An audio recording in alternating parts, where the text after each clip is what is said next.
agenda. The agenda is as circulated. Does the Standing Committee agree to the adoption of the agenda for this meeting? The agenda is adopted. The program for this winter meeting contains this afternoon a debate on gender issues and a special debate on how OSCE countries shall respond to crises in Syria, the Sahel and North Africa. All delegates wishing to speak shall sign the speakers list in the Secretariat office of the second floor by 11 a.m. today. Third point, report by the President of OSCE Parliamentary Assembly. Cari colleghi, dopo lo Standing Committee di Tirana,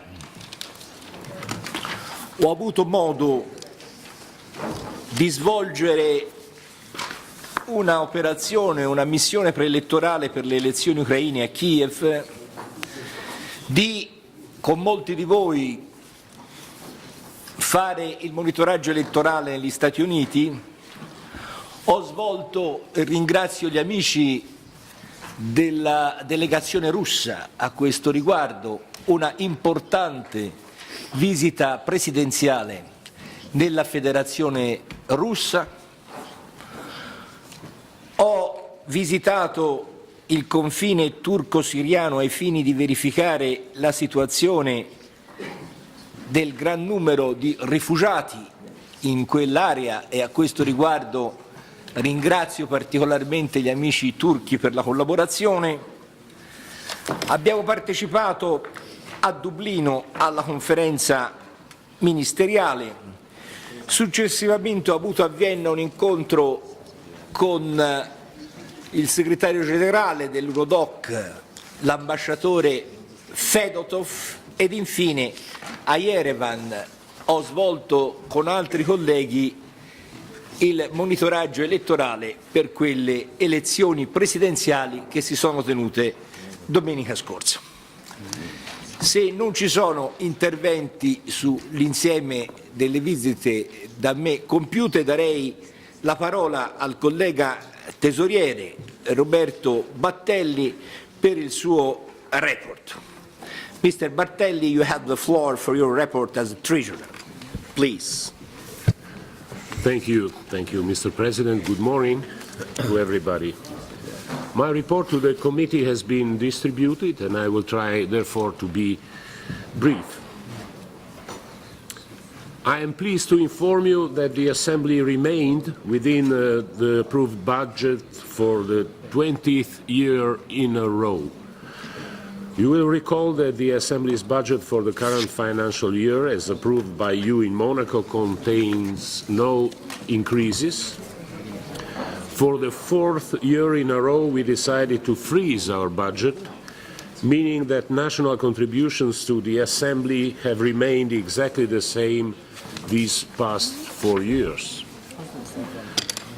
We have ensured, therefore, that our budget complies with and reflects the efforts of all of our national legislatures to minimize expenses and remain within our objectives of austerity and accountability in the use of our taxpayers' money.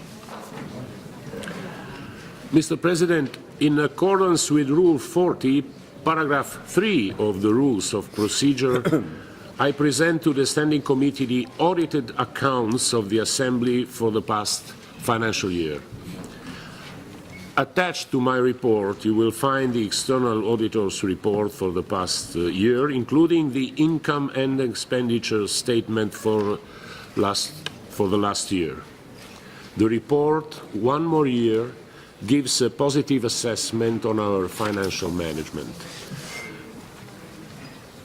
I meet with our independent outside professional auditor each year, and I will do so again on the margins of our Bureau meeting in Copenhagen in April.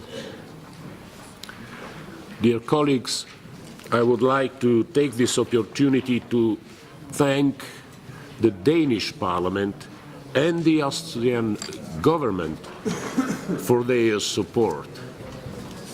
And my gratitude also to all those member parliaments that have hosted and will host Assembly meetings and events. The Assembly functions in an extremely cost-effective way, I can say, but we need the continuous support and solidarity of national delegations to ensure that the Assembly can continue its program of activities and meetings. I believe there is a need for more involvement, and I encourage those parliaments that have not yet hosted the Assembly to do so in the future. We must share this responsibility. Let me conclude by congratulating and thanking Secretary General Spencer Oliver and the staff, which means mostly Gustavo, of the Secretariat, for the efficient way they manage our finances. I will soon start preparing my proposal for the Assembly's budget for the next fiscal year, which I will circulate to all of you well in advance in accordance with our rules. Thank you, Mr. Chairman. Thank you, dear colleagues. Thank you, Roberto. Are there any questions to Mr. Battelli, please? No. 5-point report of the Secretary General of the OSCE, Mr. Oliver. You have the floor, please. Thank you, Mr. Chairman. I have a lengthy report which I will not read, but I will circulate. I want to say, however, I appreciate the work of our treasurer and the fact that we have been able to be under budget and have clean audits for nearly 20 years. When the OSCE annual report comes out, each institution writes a page about their activities and what they've done. The fact that we have had outside independent professional auditors, which no other OSCE institution has, seems to be a threat to some people. So several Secretary Generals in a row have asked us to edit that phrase out of our annual report, to say you've had an audit, but don't say it was outside independent professional auditors, because they don't have any in the OSCE or in its institutions except for us. So I want to thank Gustavo Pietras, who's the Deputy Secretary General in charge of finance and organization of our meetings and the Mediterranean and the Second Committee and a lot of other things I can't seem to remember at the moment. And Tina Schoen, the Deputy Secretary General, who is in charge of elections and the First Committee and gender and a number of other things. And of course, Ambassador Andreas Notella, who is our representative in Vienna. He has served now 10 years in this post and has suffered all kinds of indignities and difficulties, trying to shut him out of meetings, trying to prevent him from speaking at the PC, and because he represents you and the views that this Assembly has expressed in resolutions or in statements of the President. And he has done a fantastic job. He and Tina Schoen have led all the election observations for the past 5-6 years. It's either one or the other who is in the field organizing the election observations, and those of you who have been there have been working with one or the other of them, and they have done a great job. But rather than reading my speech today, I think I want to comment on some matters that are the buzz around here for the last few days. There have been a lot of activity since the Dublin meeting. Ministers have been talking to their, ministries have been talking to their parliamentarians, ambassadors have been talking to their parliamentarians, rumors have been flying, accusations have been made. There have been enormous efforts to sow dissension and distrust among you and your colleagues. Attempts to undermine the President, to discredit your Bureau, to attack your staff. This is not good for the Assembly, and I think you all know that. And the fact of the matter, a lot of the things that have been said are simply not true. The problem with the election observation cooperation has been and is now that the ODIHR does not follow the cooperation agreement, and we do. It's that simple. A few years ago, Mr. Lenarchis yesterday referred to the Ministerial Council decision in 2006 that said that it was a common endeavor between the two institutions. He didn't always eliminates or forgets to add the rest of the sentence.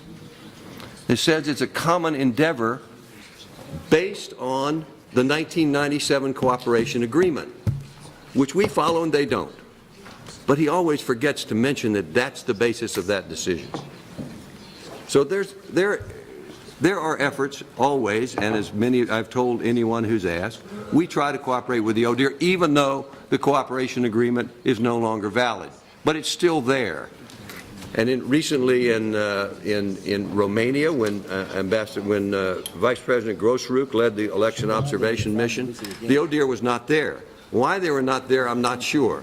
They apparently had 8 people who were roaming around somewhere, and I'm not sure whether Grosruk and his team, I think Andreas Notella was there, they couldn't even find them. They wouldn't even talk to them.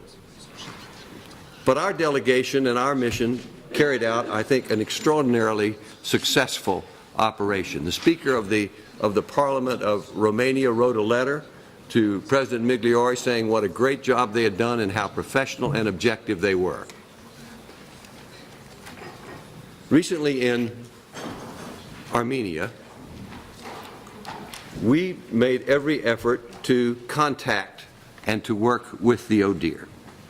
The first time when Tina Schoen went 3 or 4 weeks in advance to begin the preparations and to start to hire the cars and the drivers and arrange the hotel rooms and the briefings, she called on the ODIHR and told them that she was going to be there for 2 or 3 days. On the second day, they gave her an appointment.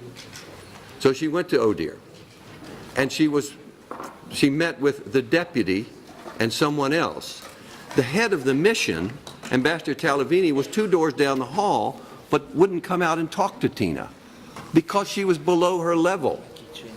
So Tina, in her normal way, went in and opened the door and said, "Hi, Heidi, how are you? We're here, let's work together." And Heidi told me, oh, that's fine, Tina. But this is the problem that we have. In the United States, when we had a full observation mission and the ODIHR had something, I'm not even sure what they called it.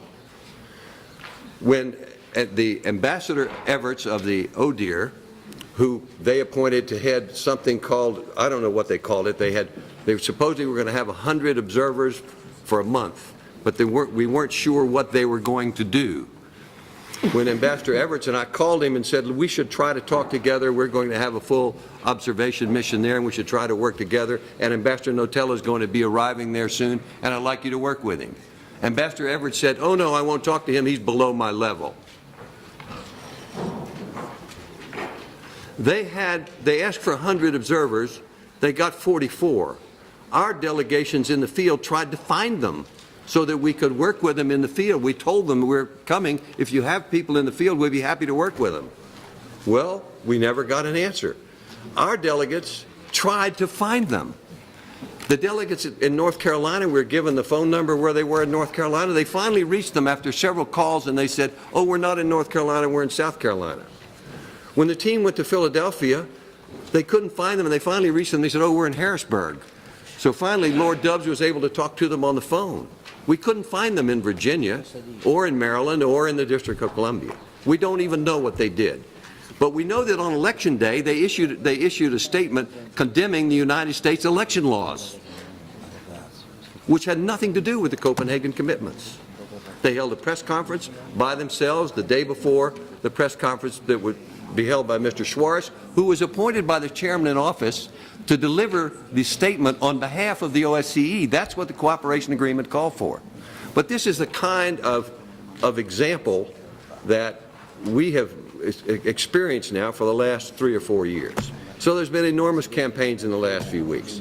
They've attacked the president, they've attacked me, they've attacked the bureau.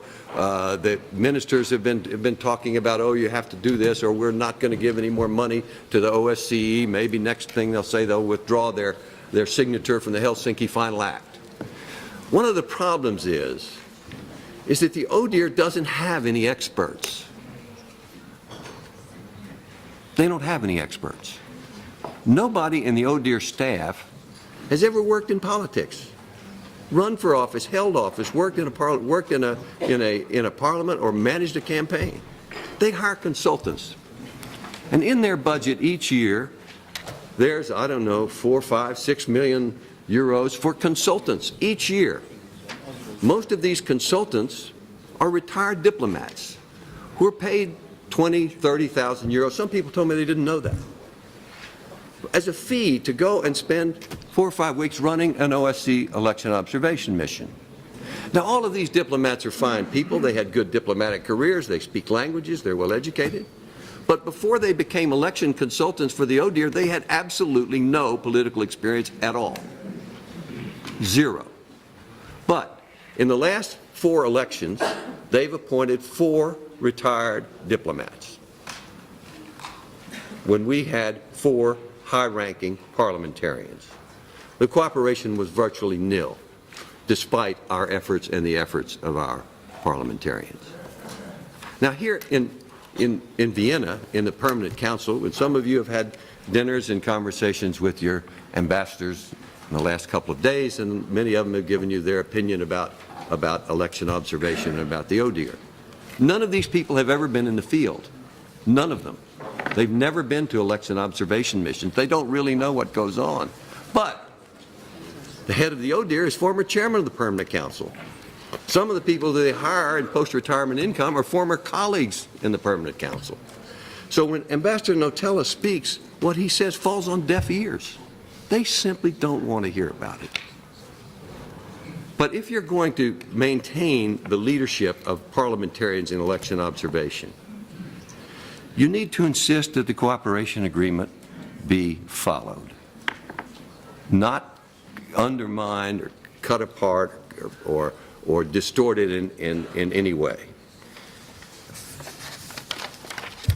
In the United States, Lord Dubs, on election night, when he saw the statement that was given by Ambassador Everts for the ODIHR, a statement that he even spoke to the press on election day, saying, attacking the U.S. election laws. He called him, and they talked for about a half an hour, a very unpleasant conversation. Lord Dubs came over into the lobby of the hotel on election night and said, I want you to give me a memorandum with background on what this is all about. So we did that. So I sent him a confidential memorandum. It was distributed to other people, and now it's gone viral.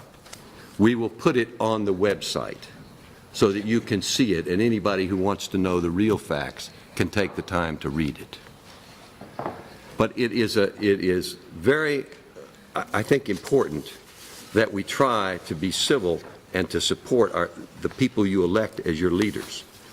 Yesterday morning, someone came up to me with a newspaper article and said, have you seen this? I said, no, what is it? Well, it's a prominent German newspaper, and you're mentioned in here in this newspaper. I said, oh, what does it say?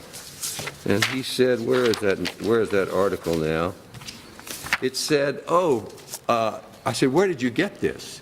He said, Lenarchich gave it to me. So Andreas Notella translated some of the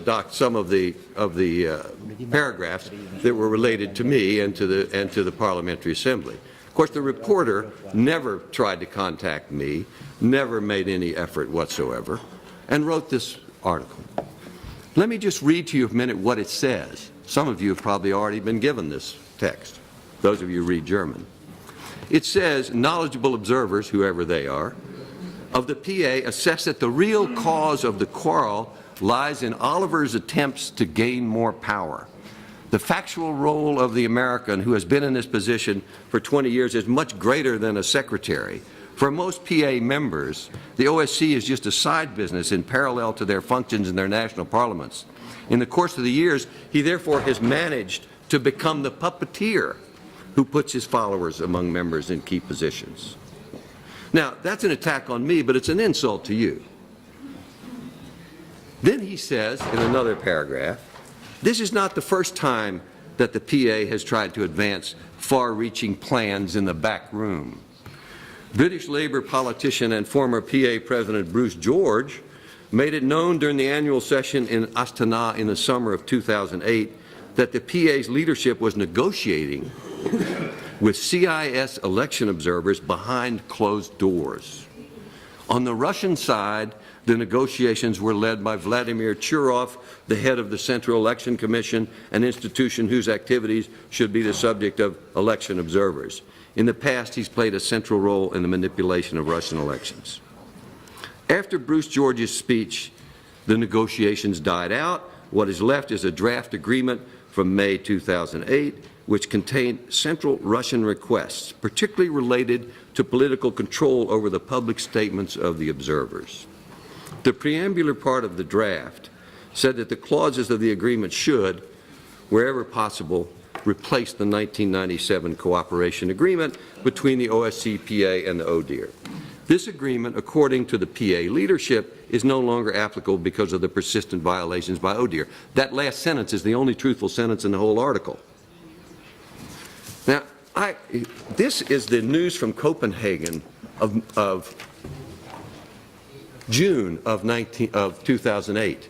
And there are Alcee Hastings and Pia Christmas-Muller and João Soares and me sitting in the meeting with the CIS. Actually, it was not this Central Election Commission. The group was a group of parliamentarians from Russia, and we were trying to see if there was some way that we could work out some kind of an arrangement where we wouldn't be so far apart on election monitoring. This was part of the recommendation of the study done for the Belgian chairmanship in 2006, saying the Parliamentary Assembly should reach out to the Russians to see if there's some way that you can work in the field.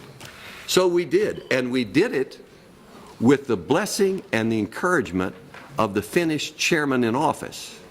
And at this meeting, which they said was secret, which is obviously well publicized, was Kimmo Kiljunen, who was the special representative of the Finnish chairman in office. There was no agreement because the Russians just weren't ready. Although they came close, they weren't ready to take on the Copenhagen commitments. Immediately after the meeting, Alcee Hastings and João Soares and I flew to Helsinki and reported to the chairman in office. And he said, nice try. Now, this characterization of it is just garbage. It's just garbage. It ought to go in the trash bin along with whoever planted this scurrilous article. I'm sorry to take so much time. I'll be glad to take any questions. I expected a few this morning.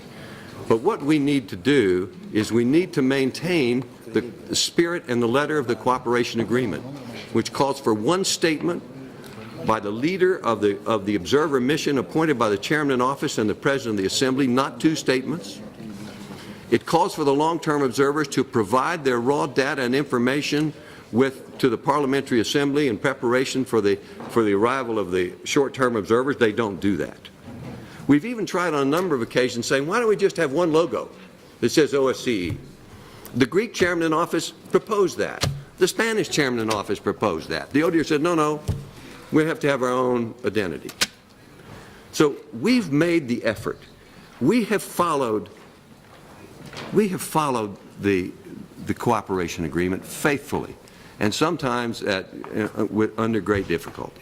So I just wanted to, since the buzz around here for the last few days has been all about this, I just wanted to get off my chest a little bit of the truth, because it really matters. Finally, I want to thank President Migliore for what he has done. In his years of service to this Assembly, the Italian delegations have been the most active of all the delegations in the Assembly. We've had more Italian parliamentarians participating in more election monitoring missions, in more conferences, in more annual sessions than ever before. And they've hosted more meetings in Italy than any other country. They've hosted 2 fall sessions, quite a number of seminars, and he has attended almost every major invitation that he received to address, whether it was the PC or whether it was the CIS or whether it was PACE or wherever. But the point is, he's done a great job, and he does not deserve the kind of attacks that he's been receiving since Dublin. He's done a lot for this Assembly.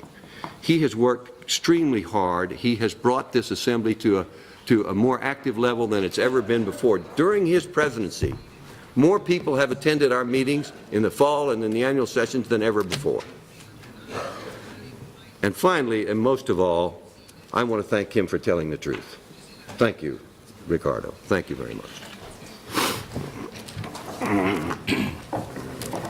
Grazie Spencer per il tuo intervento.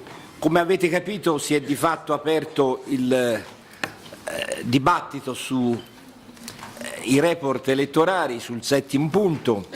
Noi abbiamo avuto una sessione nel 2012 molto fitta di impegni e chiederei ai colleghi brevemente di riferire circa le operazioni di voto che hanno guidato per poi iniziare ovviamente il dibattito. Roberto Battelli ha guidato il monitoraggio elettorale nelle elezioni in Montenegro del 14 ottobre 2012, ha la parola per un breve report, poi Mecacci sulle elezioni in Ucraina. Grazie Riccardo, grazie Presidente. I will be very brief. In Montenegro, we faced a situation of further improvement. The media environment is pluralistic. The campaigning was intense. There were some minor problems defined by the ODIHR as blurring of, government interest into the campaign.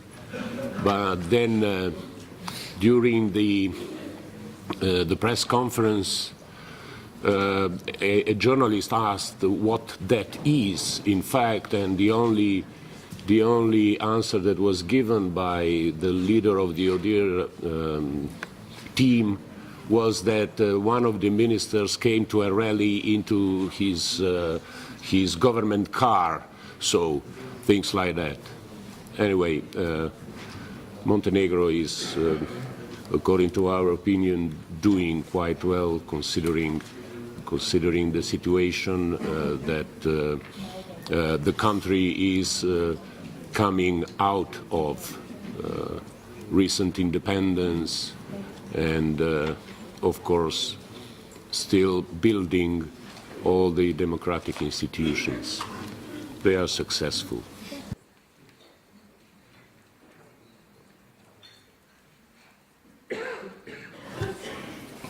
Grazie Roberto, do la parola all'onorevole Mecacci che ha guidato il monitoraggio elettorale in Ucraina del 28 ottobre dello scorso anno. A te la parola Matteo. Yeah. Thank you very much, Riccardo. Actually, I'm speaking on behalf of Valburga Douglas, who led the mission in Ukraine and who cannot be here with us today, and we hope actually to see her here with us very, very soon. The election observation in Ukraine was a joint mission of the OSCE, Parliamentary Assembly and ODIHR, the European Parliament, the Council of Europe and NATO. We had a sizable delegation from a range of countries and our parliamentarians were deployed throughout Ukraine. The delegations agreed on a joint statement which Valburga Douglas delivered at the international press conference in Kiev the day following the election. In our statement, the international community were sad to say that Ukraine had taken a step backward with regard to its democratic commitments. Voters had a choice between a range of political parties, and there was a wide variety of political views presented to the voters. However, the pre-election environment was assessed as negative. We felt that there was abuse of power and resources in the election campaign. The role of money in the election was excessive, and there was a lack of transparency in campaign and party financing. We also had serious concerns regarding the impartiality of the election administration, in particular in several election districts. So it was not surprising that after the elections results were challenged in several districts. Two prominent political figures, as you know, that belong to the opposition, Ms. Tymoshenko, the former Prime Minister, and Mr. Lutsenko, were denied the chance to participate in these elections, and we continue to have misgivings about the impartiality of Ukraine judiciary. Ms. Habsburg-Douglas visited Mr. Lutsenko in prison, but we were denied access to Ms. Tymoshenko the day after the election. I'm also sorry to say that we don't still have a representation of the Ukrainian Parliament in this meeting and in this assembly, and we hope really that they will be appointed very soon. Also, in view of the fact that we have a Ukrainian chairmanship of the OSCE, it would be very relevant for the assembly to have a dialogue, a cooperation with a delegation to the Parliamentary Assembly. Thank you, Mr. President. Thank you, Matteo. And now, João Soares for about United States of America's election, presidential elections. Please, João.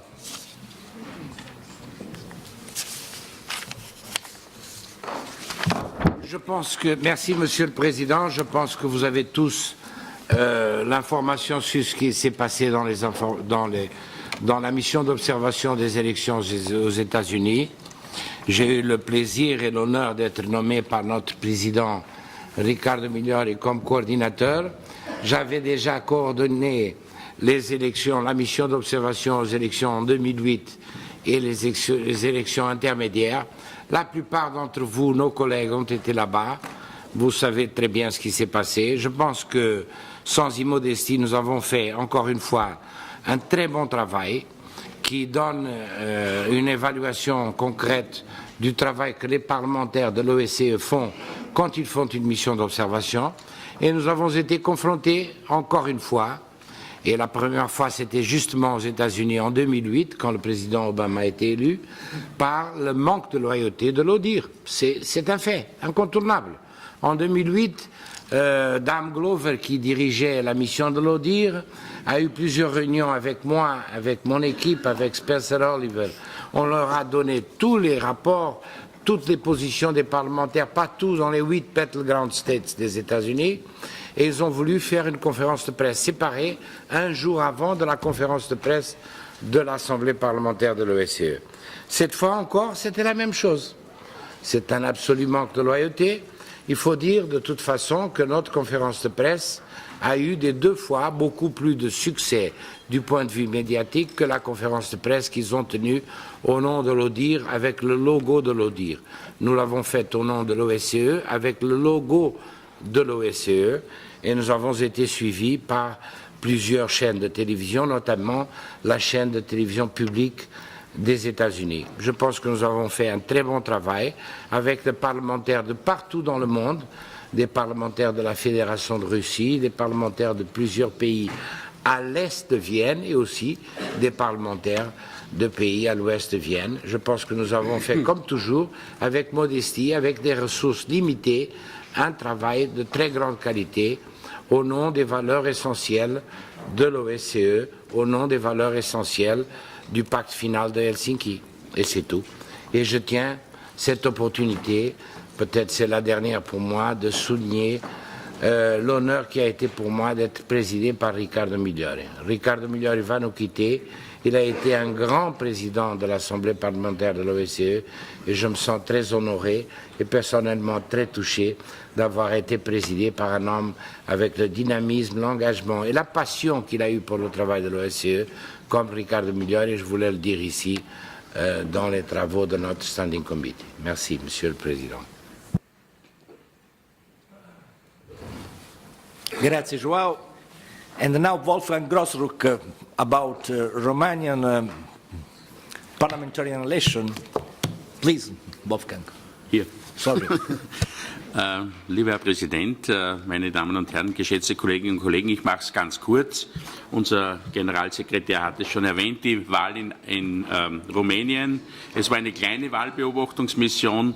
Zusammen mit der Botschafter Andreas Notele und Andreas Baker vor Ort haben wir die Wahlen beobachtet. Wir haben beste Kooperation mit den Wahlkommissionen gehabt und alles andere ist im Bericht aus Kopenhagen, News from Kopenhagen, zu lesen.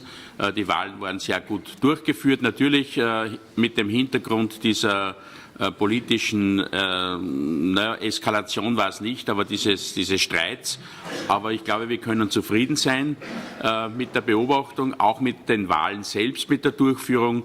ODI hat eine ganz kleine Gruppe dort gehabt, die wir kurz einmal getroffen haben, die aber auch keine Pressekonferenz gegeben hat. Also unsere Versammlung hat eine Pressekonferenz gemacht und auch in den Medien wurde darüber berichtet. Das wäre im Kurzen über die Wahlen zu sagen. Ich bedanke mich auch bei Botschafter Notelle, der die Arbeit hervorragend gemacht hat. Genauso, und das wird heute noch erwähnt werden, Tina Schön diese Woche, vorige Woche auch in Armenien, eine ganz hervorragende Arbeit vor Ort. Möchte auch hier gratulieren und mich bedanken für die ausgezeichnete Hilfe und Unterstützung und Vorbereitung. Danke.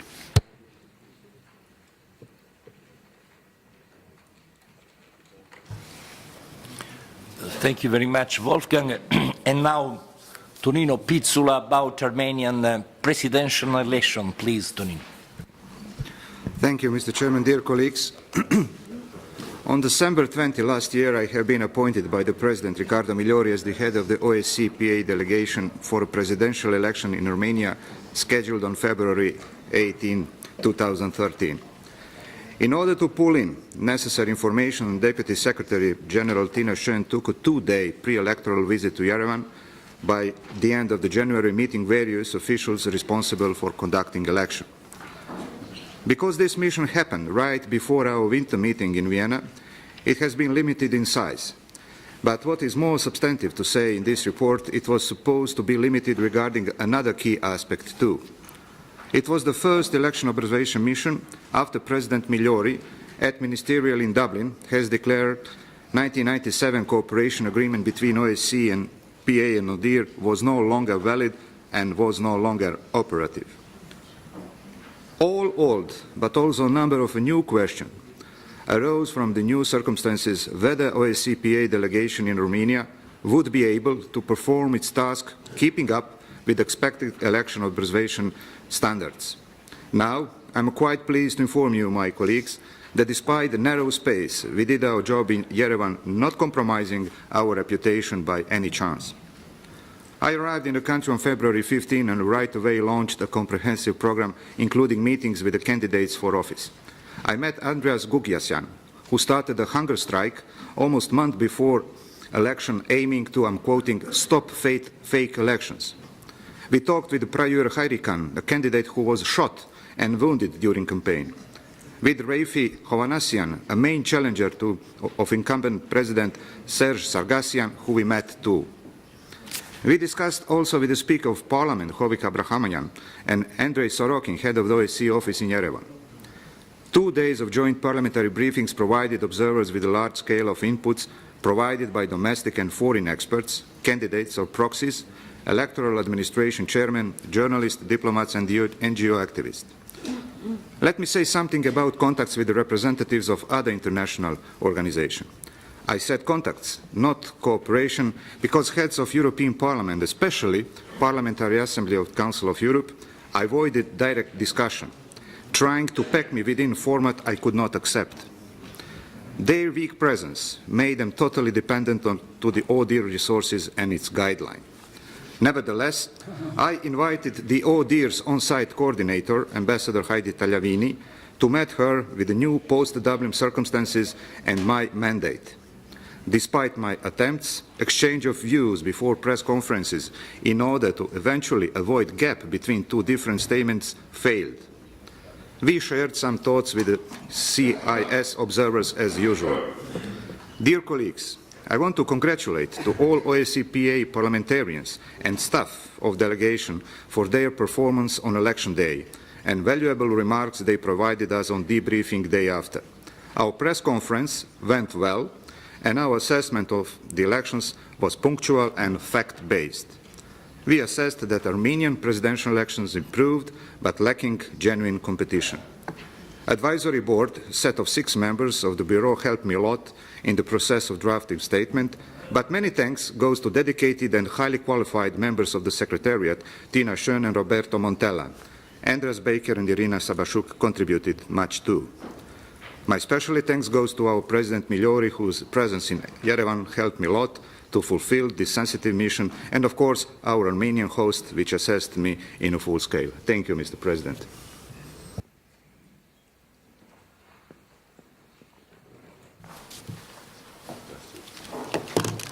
Grazie Tonino. Io, siccome ci sono già iscritti a parlare su questo punto, vorrei brevemente ripercorrere le fasi che ci hanno condotto a Dublino, semplicemente per chiarezza e per dare a tutti nel dibattito che ne seguirà elementi di certezza. Prima di tutto voglio ringraziare Tonino perché ha svolto uno straordinario lavoro in Armenia in condizioni molto difficili. È stato un presidente autorevolissimo, ha svolto il suo lavoro con grande serenità, con stile, con capacità, e devo insieme a lui ringraziare Tina Schön, Andreas Becker, Roberto Montella e Irina Sabashuk, perché per certi versi mi hanno ricordato la battaglia di Valmy del 1792, quando alcuni definiti dalla storia contadini, detti gli straccioni di Valmy, affrontarono un grande esercito, conseguendo una storica vittoria per il loro paese. In effetti eravamo degli straccioni rispetto ad altre forze in campo, ma il nostro statement è stato sovrapponibile ad altri statement, con la differenza che il nostro statement aveva anche delle riflessioni politiche che per ovvi motivi non avevano gli altri statement. Dico questo a dimostrazione di chi sostiene la incapacità di questa Assemblea di svolgere da sola monitoraggi elettorali. È stato così in Tunisia, lo ha detto Wolfgang, adesso è stato così in Romania, è stato così in Armenia, ma è stato soprattutto così, come ha ricordato inutilmente Battelli ieri più volte, nei primi anni della vita dell'Assemblea parlamentare dell'OSCE. Arrivo alla questione. Come voi sapete, questa Assemblea parlamentare non ha mai posto in discussione l'accordo di Copenaghen. Non solo, non siamo mai venuti meno a quell'accordo. Io non ho una segnalazione, una denuncia sul fatto che i parlamentari, i capi delle delegazioni, il capo del monitoraggio elettorale siano stati in una situazione di lesione, di rottura rispetto all'accordo di Copenaghen. Questo cosa significa? Significa che questo accordo non è stato rotto da parte nostra, ma da parte di chi non ha inteso seguire il documento di Copenaghen stesso. Dico questo perché non solo è la verità, ma perché quando continuo a sentire gli appelli alla cooperazione rivolti a questa Assemblea, individuo un elemento di grave ipocrisia. Questi elementi, queste richieste, queste voci, queste lamentele sulla mancata cooperazione non possono essere rivolte a noi, ma a chi questa lesione, questa rottura dell'accordo di Copenaghen ha provocato.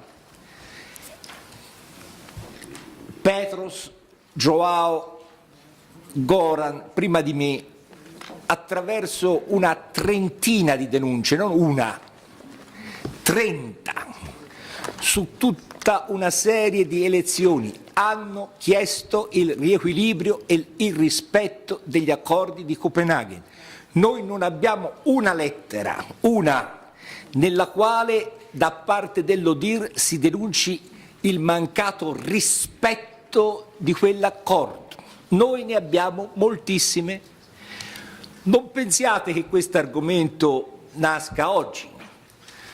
Non pensate che il ministro degli esteri greco, la mia amica Dora Bakoyannis, sia una deficiente. Ha tentato di mettere insieme le parti quando era presidente in esercizio, ha trovato un accordo che l'ODIR ha rifiutato di prendere in considerazione. Io sono stato a Varsavia nel settembre scorso, c'era un'assemblea come questa e ho detto: noi abbiamo bisogno di voi, voi avete bisogno di noi, dobbiamo lavorare insieme se vogliamo che l'OSCE abbia un minimo di dignità. Li ho avvertiti a casa loro, a nome vostro e della vostra dignità, che era impossibile continuare nel Far West, perché c'è chi lavora fuori delle regole nel Far West. La risposta è stata la provocazione che ha subito João Soares negli Stati Uniti d'America, che è inaccettabile sotto ogni profilo. A questo punto, colleghi, non restava altro che prendere atto, cosa che ho fatto a Dublino, che il documento di Copenaghen non era più operativo. Era una presa d'atto, non una mia volontà, una presa d'atto che quel foglio era stato stracciato. Io ho visto la realtà, non l'ho creata. Ho preso atto che i nostri amici dell'ODIR non vogliono più lavorare all'interno di quella cornice. Dobbiamo trovare una nuova cornice. Ed è ovvio, perché non sono pazzo, come qualcuno crede, che si debba trovare una nuova possibilità di incontro. E io sono convinto che gli amici ucraini e la Presidenza in esercizio assumeranno una iniziativa, io spero il prima possibile, per individuare una nuova Carta di Copenaghen. Certo è che l'atteggiamento di molti di voi circa questa vicenda non aiuta il mio successore ad avere un sufficiente potere contrattuale, perché su una questione così semplice, quale è la dignità dei parlamentari, siamo riusciti a dividersi. Vi dirò di più, ho ricevuto molte lettere, alcune lettere, da alcune delegazioni che hanno preferito scrivere invece che telefonare, e alle quali ho tentato di rispondere. Tra l'altro ringrazio De Donnea perché ieri abbiamo attivato la commissione ad hoc che ha il compito di revisionare e di proporre revisioni alla complessiva organizzazione dell'OSCE e al ruolo dell'Assemblea e alle attività dell'Assemblea all'interno di questa organizzazione, anche per verificare se c'è un futuro e per la nostra Assemblea e per la nostra organizzazione, ed ho invitato De Donnea, cosa che farà sicuramente, a approfondire anche questa tematica dei rapporti con l'ODIR, ma partendo da una considerazione: l'accordo di Copenaghen è morto, non l'abbiamo ucciso noi, è stato ucciso e io ho preso atto che non respira più, e se non respira più non possiamo, colleghi, che prendere atto della sua morte e rivolgersi, laici o credenti, a qualche cosa che è oltreterreno per quel che riguarda la sua eventuale rianimazione. Allora, dovremo fare una nuova Copenaghen. Come faremo la nuova Copenaghen? Lo deciderete voi. Sappiate in ogni caso che per quel che mi riguarda, siccome ho ancora 20 giorni di lavoro, che io continuerò a non vergognarmi di essere un parlamentare. Perché, non so se è chiaro, in un momento nel quale la politica lascia alla finanza, all'economia, ai mass media i ruoli fondamentali, Io non mi spoglio del fatto di rappresentare 1 miliardo di persone per dare alla burocrazia il potere che mi proviene dal popolo. Su questo non ci sono dubbi. Se volete fare qualche cosa di diverso, io m'alzo e qualcuno viene a presiedere questa riunione, perché io, ripeto, ho la dignità del ruolo che ricopro. Io mi rifiuto di pensare che qualcuno a diversità di noi possa dare un giudizio su un popolo che si esprime attraverso il voto. Se voi avete questa idea elitaria di democrazia, questa non è la mia idea ed è bene che scegliate subito un altro Presidente.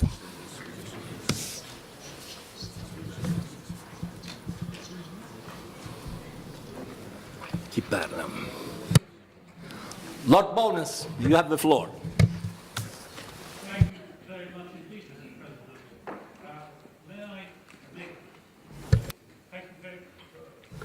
Thank you, Mr. President. May I make 2 acknowledgements? Firstly, that in this room there are many people with greater experience and knowledge of election monitoring and leading election missions than myself. And can I also acknowledge, before it's lost sight of in the light of what I say subsequently, that I acknowledge your good intentions and your endeavours to preserve the integrity of the Parliamentary Assembly in taking the action which you took. The fact, however, Mr. President, that one acknowledges that does not lead one to the position where one has to agree with what has been done. I have to say, Mr. President, that in the years in which I have been a member of this Assembly, under, I think, 5 presidents, there have probably been more discussions about this issue and more time spent on this issue than on any of the vital problems that affect the OSCE area. And that, I think, is regrettable. An organisation that keeps looking in on itself and wondering how it relates to other parts of the organisation is not, with great respect, going very far very quickly. Now, I do believe that the Parliamentary Assembly and ODIHR are essential parts of the election monitoring process. There may well have been instances in which the Copenhagen Agreement has not been followed to the letter. I don't think, however, that we help ourselves by adopting a position of some kind of moral superiority. Of course, as parliamentarians, we have a very particular and special role to play in election monitoring, and we bring a symbolism and a legitimacy, if you like, to the process. But that doesn't make us cleverer or better than the experts who spend weeks, if not months, in the field. And so I think we shouldn't always suggest that we are somehow or another the senior partner in this matter. Equally, I note the Copenhagen Agreement you purport to say is dead and has been abrogated, and that a new agreement needs to be negotiated with ODIHR. May I just remind members of what may be just a technical point, but that the Copenhagen Agreement, the 2 parties to that agreement, were the then chairman in office of the OSCE, not ODIHR's director, and the Parliamentary Assembly. And so much of what we may want to do may not just be between ourselves and ODIHR, but may be also with the participating states. But what I also would want to emphasise, and I understand the frustrations of those who work for the Parliamentary Assembly and their feeling that perhaps they have not been treated as they think they should have been treated. But there really is no point in spending mornings discussing who said what to whom and when and who took offence about what and when. The future is what is important, and what we have to work out is a process by which the relationships and the personal relationships between this institution and the other part of OSCE, ODIHR, can be put together. I don't believe it is about preparing a new agreement. Many people with greater experience than I have said that Copenhagen contains all the essential parts. But what has broken down is the relationship. And we have to use, whether it be the Transparency Committee that has been referred to, or whether it should be a group of different people, I know not. I believe that some colleagues will suggest that the Transparency Committee should have a time limit to try and put all this back on the rails. I certainly would support that, because apart from anything else, I want to come to a parliamentary assembly and discuss OSCE issues, not internal domestic matters which fall at the end of the day, cause so much trouble, take up so much time, and I fear at the end of the day are based on personal difficulties between individuals. Thank you very much, Mr. President.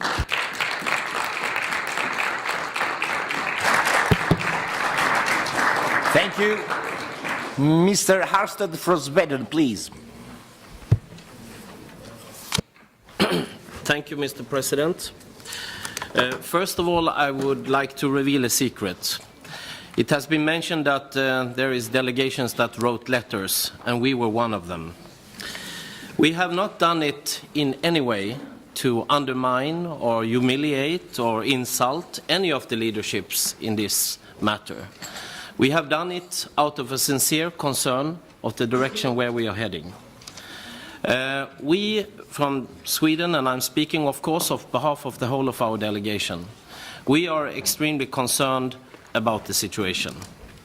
We have of course now this morning already heard a very well-organized and well-prepared witnesses about many of the problems that exists between the OSCE and ODIHR, OSCE-PA and ODIHR, and we have to respect that. There is a lot of difficulties, absolutely. We are not putting a blind eye whatsoever to this.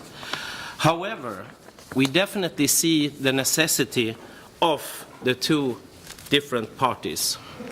We need to find a way forward. When we heard Tonino Piccola giving a good presentation about Armenia, I'm sure we did a good job there. I don't know how many we were from the OSCE-PA, maybe 17 or 20 from us. ODIHR, I think, were 250 short-term observers. Together we have a joint strength, and we contribute with two different parts of an election observation. We all elected members of parliament. We know how an election is decided, not just on election day, not just when we MPs are elected by people throwing the vote, but actually in a long process leading up to the elections. The campaigning, the ability to have access to media, the opportunities for different opposition parties to run on equal basis as the party in power. So an election is not just decided on election day, even if it's technically finalized on the election day. So for us, it's a matter of the credibility for us for the future. It's a matter of the strength of the organization. And for us, from the Swedish delegation side, and may I also say that we had a united socialist group discussing in the same manner. We are extremely concerned, and we want to see these issues solved. I know that you have spoken quite harshly, and I will not let us to be intimidated by say that we are saying that we are undermining or we are in any way humiliating or insulting any of the leadership. We are not. We are only interested in the well-being of this organization. We are interested in strengthening the organization. Sweden has been one of the founders of OSCE. We have always been constructive partners of the OSCE, all throughout the history. No one can say differently. However, when we look about the situation right now, I first of all would like to agree with my British colleague about what he said. Many of the things that we hear of that doesn't work in between the organizations is issues that I think many of us parliamentarians that hear these issues is issues that should be able to be solved. I think if we heard about issues that absolutely were so difficult that they were not able to be solved, then we would recognize it. But we cannot hear about anything that not normally intelligent people would be able to sort out. We have heard also that the cooperation agreement is dead and we are asking for greater powers to maybe reinstall it. We need to maybe get a clarification about the issues that is not working in the cooperation agreement. Rather, a way to interpret the issues where the two organizations are disagreeing. I like to see the OSCE, PA and ODIHR as two arms on the same body. It cannot be too far between the two arms, then it doesn't work on a body. I now also heard that you have activated the ad hoc committee. I think that's a constructive initiative by the President. However, I would like you to know that we also have discussed a proposal from the Socialist group, and I know that other colleagues from the Liberal group and maybe also from other groups will mention the same. But of course, it's the most essential thing is that we move forward. I don't think either from the Swedish side, and I also speak for Walburga Habsburg, who is totally agreeing with what I'm saying right now, is that we serve the cause better by also involving other organizations. I know letters have been written from us to the Speaker of the European Parliament, etc., NATO delegation, etc. We don't need to increase the conflict. We rather need to diffuse it and deal with it. So it's not helpful if we try to involve other structures.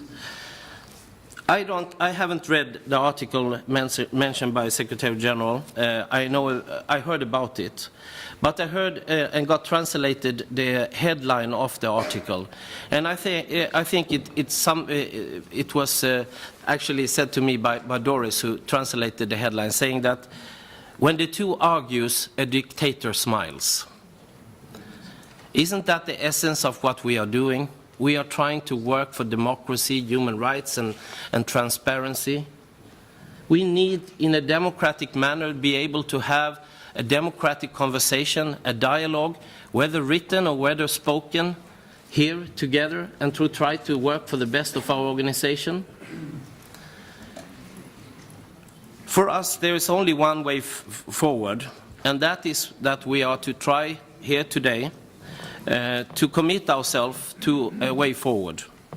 Whether that would be the activated ad hoc committee who could have 2 months maybe or something like that to the next bureau meeting to try to come up with a proposal in dialogue with the ODIHR, because we cannot on our side totally ourselves sort out the difficulties. We need to do it in dialogue with the ODIHR. And I think that this is one way. And later on, if this is not solved, maybe we should move on with the proposal that we have discussed of initiating a group of senior, respected people on both sides that could work out a clarification of the cooperation agreement. Because for us, elected member of parliament and normally intelligent people, I think we haven't heard about any of the obstacles that shouldn't be of such character that it could be able to be overcome. Of course, there is the matter of personal, let me be a diplomat, lack of trust. That is, of course, also part of the picture. But we need to constructively work ourselves to a document clarifying the role between our two organizations. And I will not try to interpret whether one organization have 90% right and the other 10% right or 65, 35. It's not very useful. But what is useful, if we can find a constructive way forward and be able to do this election observers in the future jointly with the ODIHR, and that is the Swedish delegation's position, and that's also from the Socialist group.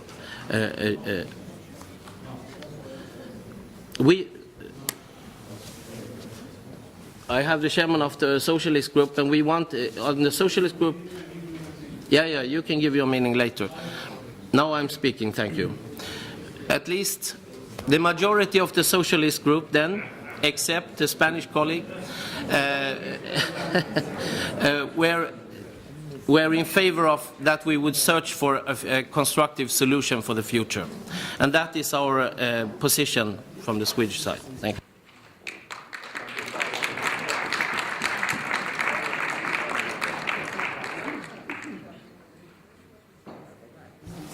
Amor, tu vuoi parlare per una questione personale o vuoi iscriversi nel dibattito?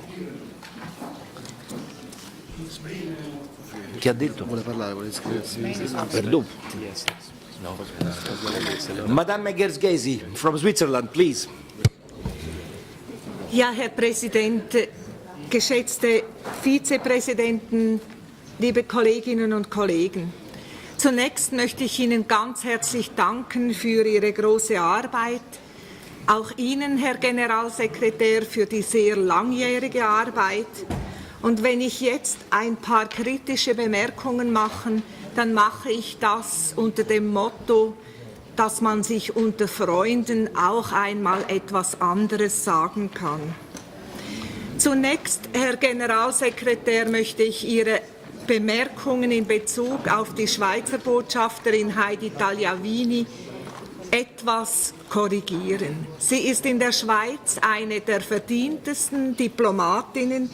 Ich habe mich auch im Vorfeld zu dieser Versammlung mit ihr unterhalten. Sie hat die Erfahrung auch der Vermittlung. Nicht zuletzt war sie die Leiterin der Vermittlung zwischen Georgien und Russland, eine Frau, die man nicht einfach so abqualifizieren kann. Dann möchte ich diesen Prestigekonflikt, wie ich ihn jetzt sehe, etwas von einer anderen Seite her betrachten. Unsere Organisation ist die Organisation, die kämpft für demokratische Regeln. Und Wahlbeobachtungen sind Instrumente, um die demokratischen Wahlprozesse zu verbessern. Und deshalb habe ich Mühe damit, wenn das Abkommen aufgekündigt wird, vom Präsidenten, vom Präsidium mit dem Generalsekretär.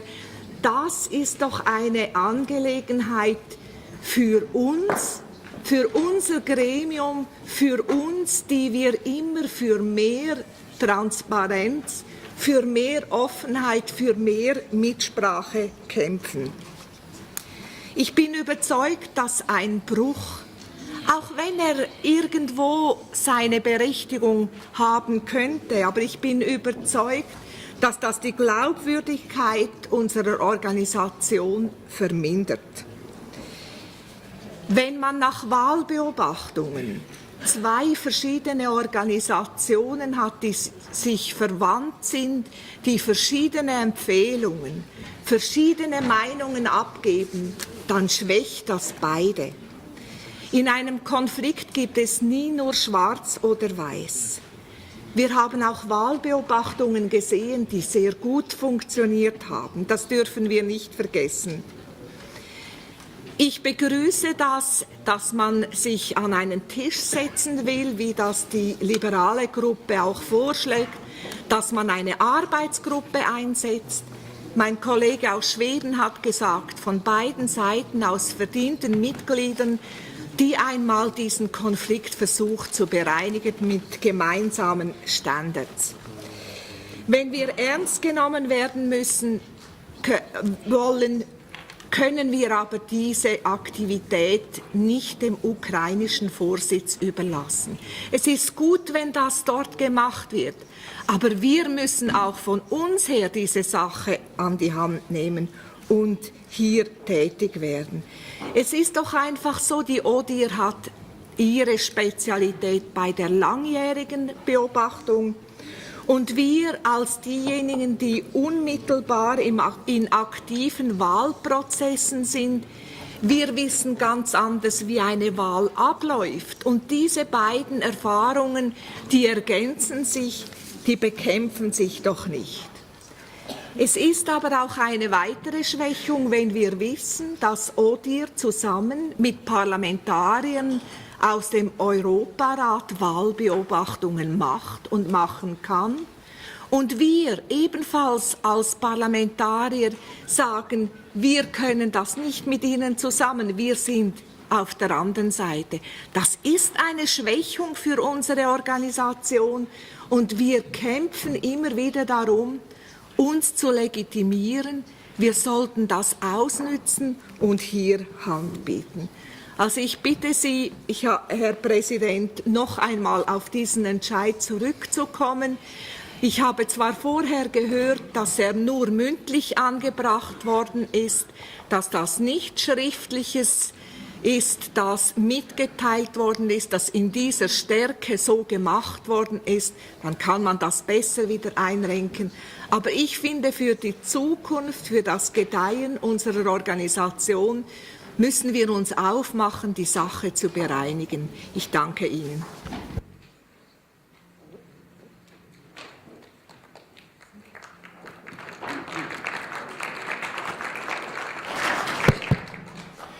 Noi abbiamo ancora 11 interventi, vi faccio presente, quindi un minimo di autoregolamentazione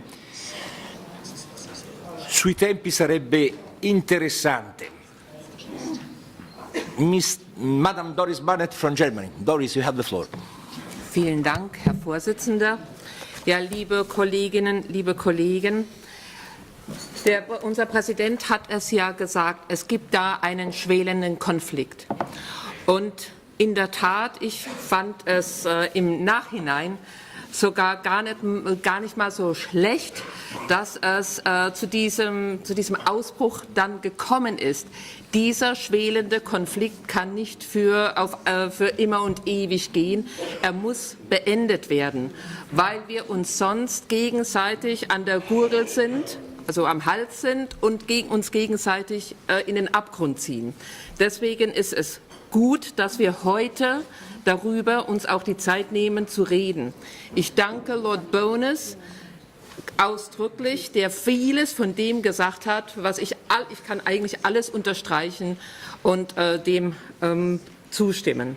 Ich frage mich, oder ich habe mich dann im Nachhinein nach Dublin gefragt, wozu soll das gut sein, dieses Abkommen aufzukündigen? Ist es überhaupt aufgekündigt? Gut, diese Diskussion will ich erst gar nicht aufmachen. Auf jeden Fall ist es so, dass wir der Auffassung sind, wir als gewählte Abgeordnete und Kurzzeitbeobachter können nicht ohne weiteres die Aufgabe von ODIHR übernehmen. ODIHR ist eine Einrichtung des OSZE-Ministerrates, also der Organisation, und wir könnten höchstens auf den Gedanken kommen, wir machen das jetzt alles selbst. Dann würde ODIHR, wie eben gesagt, mit dem Europarat, dem Europäischen Parlament, der NATO-PV zusammenarbeiten und wir würden unser eigenes Ding machen. Ich frage mich, wem soll das nützen? Der demokratischen Entwicklung in unseren Ländern? Glaube ich eher nicht. Von dem abgesehen, eine klitzekleinigkeit gibt es dazu auch. Nachdem unsere Länder ja alle einen absoluten Sparkurs fahren, weiß ich gar nicht, woher wir die Mittel nehmen sollten, so etwas aufzuziehen. Deswegen kommen wir zurück zu dem Konflikt, um den es geht. Dazu ist schon viel gesagt worden. Wir müssen dringend aufhören, tatsächlich immer persönliche Befindlichkeiten mit einfließen zu lassen, sondern wir müssen gucken, um was es bei der Wahlbeobachtung geht. Es geht darum, dass wir zum Schluss zusammenkommen mit ODIHR und ein gemeinsames Statement abgeben, das dem jeweiligen Land hilft, ein Stück nach vorne zu kommen. Und nicht uns persönlich, dass wir sagen können, wir sitzen jetzt unter dem Schild der OSCE-PV und kriegen ein schönes Bild in unserer Zeitung. Also Leute, das kann doch nicht Sinn und Zweck der Sache sein, sondern wir haben doch ein ganz anderes Ziel oder wollen was ganz anderes damit verbinden. Die OSCE-PV war ja auch als Wahlbeobachtung mit ODIHR bei uns in Deutschland. Und in der Tat haben sie uns auch Sachen aufgegeben, die wir dann im Gesetzgebungsprozess geändert haben. Ich kann nur sagen, gut so. Wenn wir aber glaubwürdig bleiben wollen, dann dürfen wir uns doch nicht auseinanderdividieren lassen. Wer profitiert denn bitteschön davon, wenn wir uns so in den Haaren haben? Da profitieren doch bloß bestimmte Regierungen, die uns vielleicht gar nicht so gerne in ihrem Land sehen. Deswegen wäre ich sehr dafür, dass wir überdenken, was wir mit diesem Abkommen, also ich habe das gelesen und gelesen und gelesen und überlegt, ja, um Gottes Willen, wo soll denn da bitte schön der Konflikt sein? Ich kann ihn nicht finden, denn das Abkommen ist ganz klar.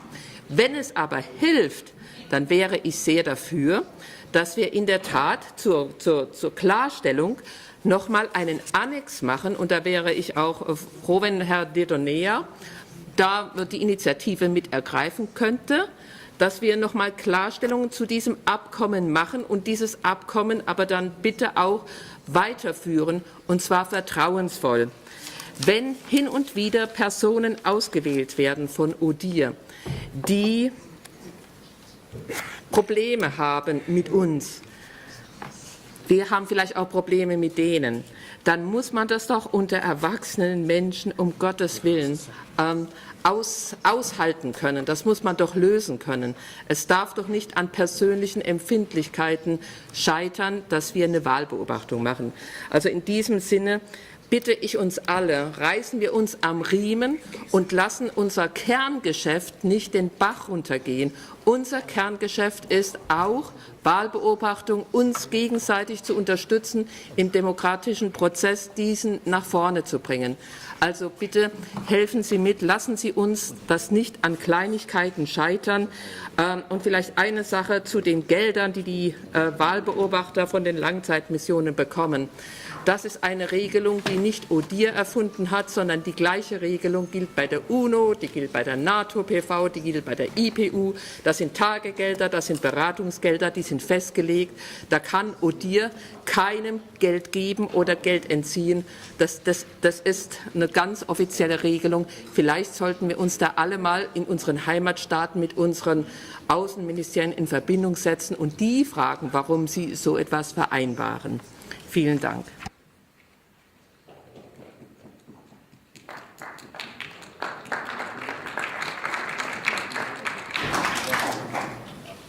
Thank you, Doris. And now, Madam Doda from Albania. You have the floor. Thank you very much, Mr. President. I'm delighted to address the annual session of the OSCE Parliamentary Assembly on behalf of the Albanian delegation. I note with pleasure the choice of the President of the Parliament to devote this annual session to the Helsinki Plus 14 process launched by the Irish OSCE chairmanship last year. I believe this choice is most appropriate as it enables the OSCE Parliament to provide its expertise and institutional contribution to a broader debate, which is about strengthening the OSCE and its ability to address the challenges of the 21st century. There is no doubt that the Parliament, with its broad expertise in several areas and mainly in the field of election observation, has a very important role to play in this process. Albania has always expressed its appreciation for the role of the OSCE Parliament in the field of election observation. We believe election observation process need and benefit from the political expertise of parliamentarians, their objective assessments and thoughtful recommendations. The OSCE Parliament has always performed its role and duties in professional and unbiased manner. This needs to be duly recognized and praised. Albania entertains a close relationship with the OSCE Parliament, as testified by the proceedings of the fall session of the Parliament, which was held in Tirana last October, and by the several election observation missions that the Parliament has deployed in Albania over the past 15 years. We wish to see this cooperation continue also during the forthcoming parliamentary election that will be held in 23 June in Tirana, in Albania. In line with its OSCE commitments, the permanent mission of Albania to the OSCE has invited the OSCE participating states, the Parliamentary Assembly, to the ODIHR to monitor these elections. I wish to make use of this opportunity to reiterate this invitation and appeal to my fellow parliamentarians to participate in the mission that the Parliament is planning to deploy in my country. In this context, let me emphasize that Albania is very much interested in the political oversight of this electoral process, that parliamentarians, as professional politicians, are perfectly able to provide. This political oversight is deemed to be a very important component of the election observation process, complementing the technical assessment made by the ODIHR. On behalf of the Albanian delegation to the OSCE Parliament, let me also underline that Albania is fully committed to hold a free, fair and transparent electoral process, fully in line with the OSCE commitments, the international standards and the Albanian legislation. Preparations for the forthcoming process are well underway and are expected to be finalized well ahead of the process. Let me recall at this point that these elections will be based on an advanced legal framework agreed by the major political parties of Albania. Also, in connection to our elections, Albania wishes to see close cooperation between the delegation of the OSCE Parliament and the ODIHR, in line with the letter and the spirit of the 1997 cooperation agreement between them and the provisions of the 1906 Brussels Ministerial Council decision. The last but not the least, I want to thank you, President Miliori, for your extraordinary job, like the President of the OSCE Parliament. I say that this extraordinary job because you are protecting the role of the politicians, the role of the Parliament like the most important power, because it's voted power. The question is not just the good or bad relations between two organizations. The question is to choose between the two ideas, to choose between the primary role of the Parliament, because it's power voted by the people, or power of administration. It's very strange to feel by the parliamentarians that the role of Parliament should be reviewed. The role of Parliament is not under the negotiations because it's decided by the people. All the technicality are, yes, very important, but no one can have doubt in our primary role in the election observation. Thank you. Thank you. And now have the floor colleague Pozuelo from Spain. Isabella, hai la parola. Gracias, presidente. Caro Ricardo, llevamos muchos años trabajando juntos en esta Asamblea Parlamentaria y es triste que esto tenga esta sensación de despedida de tu mandato, aunque todavía te queda un tiempo para estar ejerciendo tus funciones como presidente de esta Asamblea Parlamentaria. Fuiste elegido por una amplísima mayoría de todos los miembros de las delegaciones que pertenecen a la Asamblea Parlamentaria, de las 56 delegaciones, y todos hemos tenido un reconocimiento a tu eficacia, a tu excelente trabajo y a la habilidad política que has tenido siempre para afrontar las difíciles situaciones en las que se ha encontrado la OSCE y la Asamblea Parlamentaria. Por lo tanto, lo primero que quiero es decirte felicidades, enhorabuena y muchos ánimos para seguir adelante en una vida política que seguro que todavía es muy larga para ti y sabrás encontrar en tu país el hueco necesario para poder ejercerla. Gracias por tu trabajo, Ricardo. Y entrando ya en el asunto que estamos debatiendo y que tú nos has presentado a debate, yo no quiero más que repetir un poco mi opinión, la opinión que te hice llegar en la reunión del Buró en Dublín. Yo te manifesté que estaba conforme con que hicieras una denuncia de cómo se estaban desarrollando las relaciones entre la ODIHR y la Asamblea Parlamentaria durante las observaciones electorales, pero mi reserva era qué pasaba el día después de hacer esa denuncia.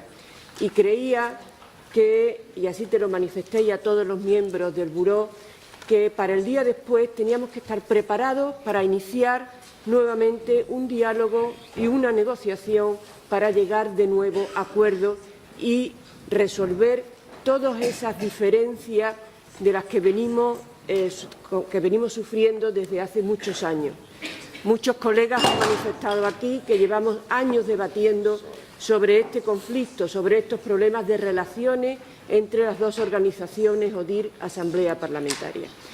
Quizás sea bueno que esto haya hecho crisis y que hoy aquí, en esta reunión, podamos estar debatiendo realmente de cuáles van a ser esos pasos siguientes. Nosotros somos todos responsables políticos, somos parlamentarios. Estamos acostumbrados, cada uno en nuestras asambleas parlamentarias, en nuestros parlamentos, a dialogar, a negociar y a llegar a acuerdos por imposibles que parezcan, cuando lo que se quieren son resolver los problemas acuciantes que nos afectan a todos.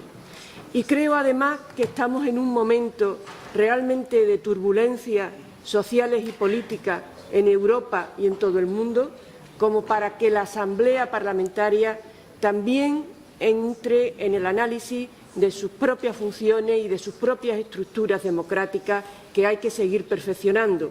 Es un poco lo que nos reclama la sociedad, es lo que nos están reclamando en cada uno de nuestros países y en todos los organismos internacionales. Por lo tanto, yo creo que esta comisión que se va a crear para el estudio de las nuevas funciones de la Asamblea Parlamentaria debería entrar seriamente también en estas cuestiones. De qué manera la Asamblea Parlamentaria se hace más transparente, más abierta y cumple mejor las funciones para las que ha sido elegida. Nosotros, la delegación española, muchos de vosotros creo que lo sabéis, reconoce de manera muy clara el Acuerdo de Copenhague. Participamos muy directamente en su trabajo y en su redacción. El parlamentario, el diputado Rupérez, que entonces era el jefe de la delegación española en la Asamblea Parlamentaria, ayudó a la constitución, a la creación de esta Asamblea Parlamentaria y a la redacción de este acuerdo. Creo que es un acuerdo válido, pero como aquí se ha puesto de manifiesto y es la realidad que tenemos, no le demos más vueltas, las interpretaciones que sobre el mismo se han hecho, las relaciones personales de unos y de otros entre los distintos organismos ha hecho que lleguemos a la situación en la que estamos. Pero nosotros, como decía antes, somos expertos en diálogo, en negociación y en acuerdo. Y eso es lo que tenemos que aplicar aquí. Yo estoy convencido que el colega Donea tiene también la habilidad política para ser capaz de recoger el pensamiento, las opiniones de todos los que estamos hablando aquí hoy en esta reunión, en la que yo creo que hay una gran coincidencia, porque no se puede pensar que ninguno de los que estamos interviniendo aquí, a pesar de las reservas que hayamos podido plantear sobre determinadas decisiones, estemos en contra de que la Asamblea, sino al revés, creemos que la Asamblea Parlamentaria tiene que ser una organización potente, fuerte y que debe seguir cumpliendo de manera eficaz su cometido. Pero para ello, sin duda, hay que llegar a ese principio de acuerdo, a ese desarrollo, y yo creo que, como decía la colega Doris, que me ha parecido muy interesante, hay un problema de tránsito democrático, hay un problema de cooperación y hay un problema de confianza mutua entre las distintas organizaciones. Esto es básicamente lo que tenemos que resolver e, insisto, aprovechar el momento también para repensar sobre nosotros mismos, sobre nuestras funciones, sobre nuestras estructuras y sobre de qué manera podemos mejorar para esa demanda exterior que hay por parte de la ciudadanía de mejorar nuestras propias estructuras y funciones. Nada más, muchas gracias.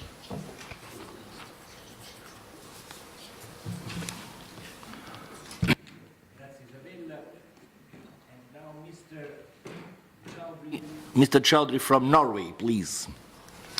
Thank you, Mr. Chairman. Let me divide this into two. First, how the matter has been dealt so far, and then I will say a few words about how we, the Norwegian delegation, think the matter should be solved and handled in the future. First of all, I will try to be very respectful to the leadership, though I feel the leadership has not been respectful to us.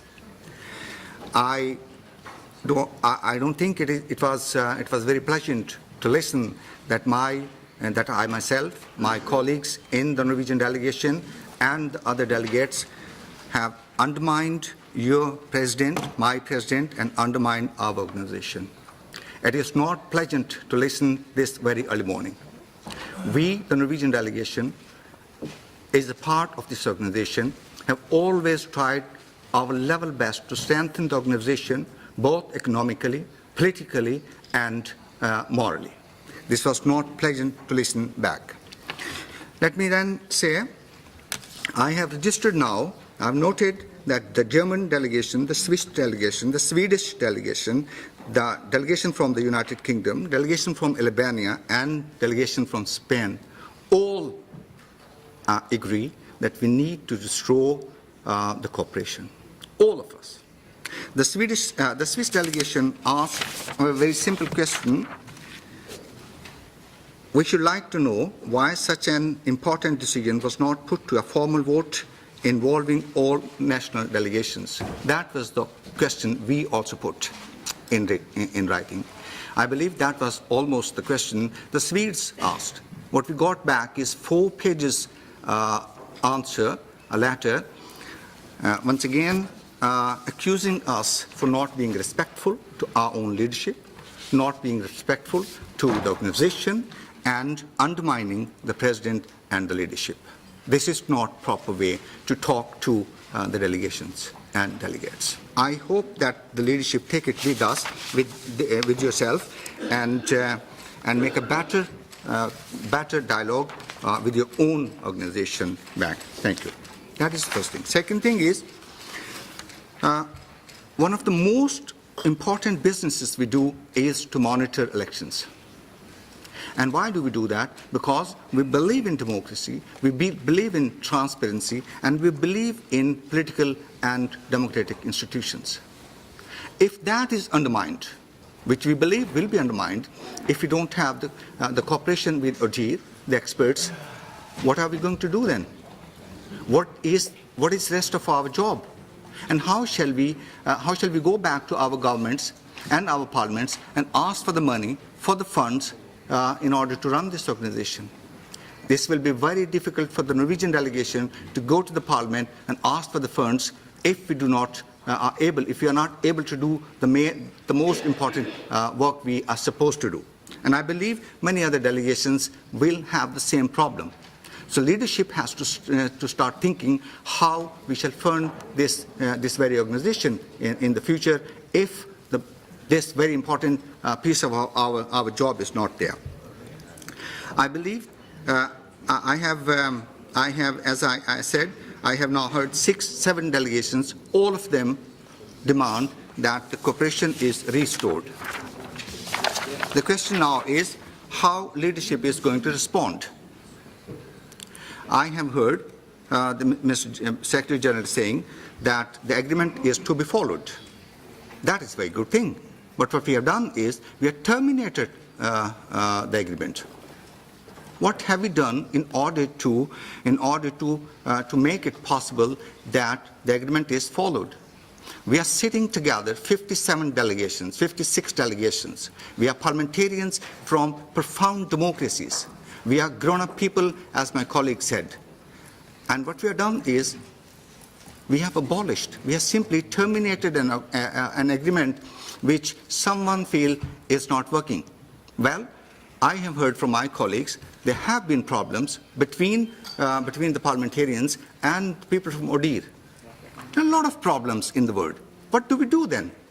We try to find solutions. We do not simply terminate the agreements. How shall we work together if we every time not agree, we simply terminate the agreement and organization? Look into the United Nations. A lot of people would say it's not working. Okay, then what is the solution? Terminate the whole organization. So I, on the behalf of the Norwegian delegation, I will use very strong word. I demand honest and resilient work which makes it possible that this agreement and this cooperation is restored. Thank you very much.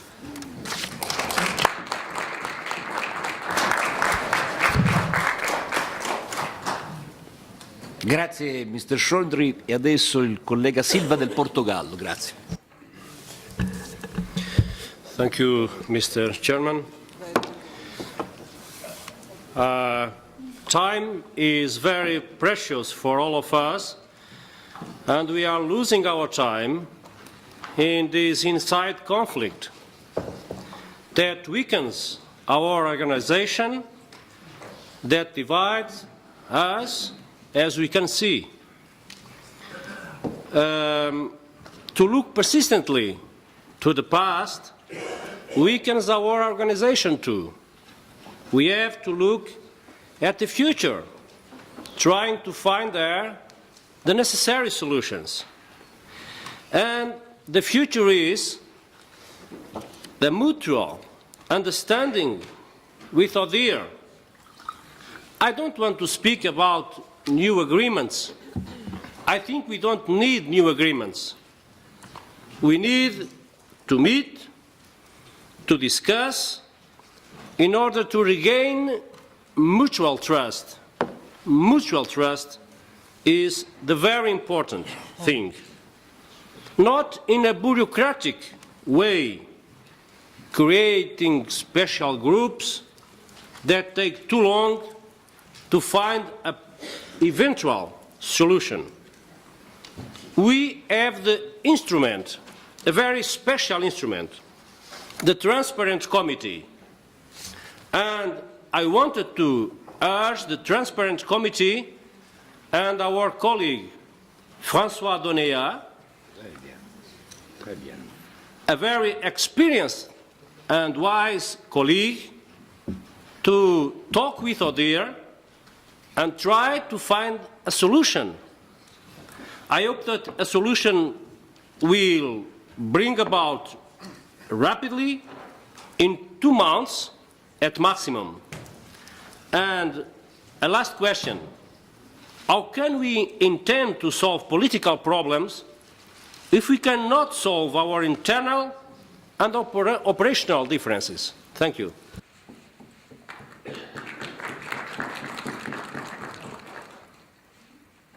Thank you, Silva. And now, Mr. Smelling from Netherlands, please. Yes, Mr. Chairman, thank you very much. A lot of appreciation for the work done and reported, as usual. But I must join most of the other speakers in telling you that what you have just told us to my delegation works entirely as a boomerang. And it's a unanimous feeling in my delegation, from left to right, from liberal to socialist, that something is very wrong. We have supported the Swedish delegation by also writing a letter on the situation which has been going on for so many years now between ourselves and ODIHR. And we have been blamed for lack of solidarity. Now, we are all politicians, so we are used to blaming each other now and then, so we don't mind so much with the wording. But it's a misinterpretation of the word solidarity, because our solidarity is clearly there, but it's there with OSCE as a whole, and it's there with the voter.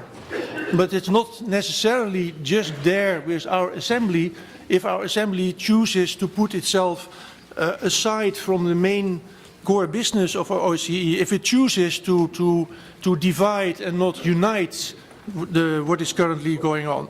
So we consider the letter written that puts an end to the cooperation agreement as a serious mistake that shouldn't have happened without much broader debate and consent with the whole group we have here in the Standing Committee, and therefore we cannot agree to what the President and the Bureau has done. We think the role of ODIHR is indispensable. I mean, I must admit I have not been leading election missions, and I also admit that it is difficult and it can be delicate when it comes to wording, whether using words like free and fair after an election. It's very delicate whether you choose such words, yes or no. So I can also fully imagine that when it's between the one appointed by your bureau and the head of the mission of ODIHR, you can end up in difficulties which wording you actually choose. We fully understand that. But for me, as an ordinary election observer, and many of us have done that, the briefings on that Friday before mostly the Sunday of the elections are profound, they are informative, they give a lot of extra knowledge on the country where we are, on the run-up to the elections, on the history of such a country, on the culture of such a country, on the speed or lack of speed that such a country moves into a certain direction. And we've always been able to ask them everything, and we've always got answers on everything. And it doesn't mean that at a higher level getting their reports, whatever those reports may be, is not given in some cases, but there are plenty of election observations that went smoothly between our Parliamentary Assembly and ODIHR, and I've heard from many people high up in the Parliamentary Assembly of the Council of Europe that they are surprised by what's happening at our level. Currently, I think you are dividing us and not uniting us. You're talking about parliamentarians and diplomats as if they are two different breeds. I think when ODIHR is there with a core team, with long-term observers, with short-term observers, we dash in with our big egos. We spend 4 or 5 days in a country and we dash off again. We should be, a bit of modesty would be good for us. I think the solution should come from, I don't mind whether it's political groups or whether there's a group headed by my colleague, the Donéa. I would fully support that. But let it not be window dressing, because that's not acceptable to us. Let the solution be there before we meet again in Istanbul. And finally, also Spencer Oliver, as much as I admire you, you start by pushing all the problems and accusations away from you. You're clearly part of the problem, and you have to look into the mirror and ask yourself whether you can also be part of the solution. If the answer is yes, it takes a different mindset than we have heard over the past couple of years. Thank you very much.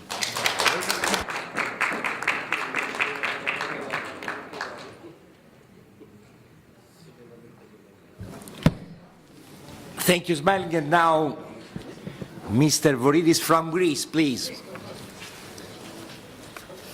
Sorry. Thank you. Sorry. Kovalev, Russian Federation, and after Greece. Спасибо, господин председатель. Вы знаете, что Россия разделяет озабоченности Парламентской ассамблеи ОБСЕ в отношении принятой в ДИПЧ неконсенсусной методологии наблюдения за выборами. Это основной вопрос, который нас тревожит. И в конечном итоге именно эта позиция в ДИПЧ привела к нынешнему обострению взаимоотношений. Я благодарен вам, коллеги, за то, что вы в Монако поддержали резолюцию Российской Федерации о совершенствовании наблюдения за выборами в государствах-участниках ОБСЕ. Тем самым мы сделали с вами упреждающий шаг на который я рассчитываю откликнутся все участники ОБСЕ. Конечно же, эта резолюция носит рекомендательный характер, но во многом следование этим рекомендациям поможет нам в дальнейшем избежать конфликта. Что тревожит больше всего, как я вот сейчас услышал из нашей дискуссии, растет некая автономная структура, не подчиняющаяся никому, не прислушивающаяся к мнению кого бы то ни было. Вот коллега из Германии сказал, что подчиняются они министрам. Да, ну, честно говоря, такого подчинения мы не ощущаем и не видим. Так вот, деятельность бюро, которая ведется во многом за рамками утвержденного мандата, давно на самом деле вызывает серьезные вопросы, и мы с вами неоднократно эти темы поднимали и обсуждали, в том числе и на посткоме. На наш взгляд, электоральный мониторинг должен осуществляться во всех государствах, участниках ОБСЕ, без исключения и на равных условиях. Напомню вам, что для усиления вот этой методологической базы БДИПЧ в ближайшее время планируют выпустить новые руководящие инструкции по мониторингу регистрации избирателей, наблюдению за деятельностью СМИ в избирательный период и мониторингу электронных избирательных технологий.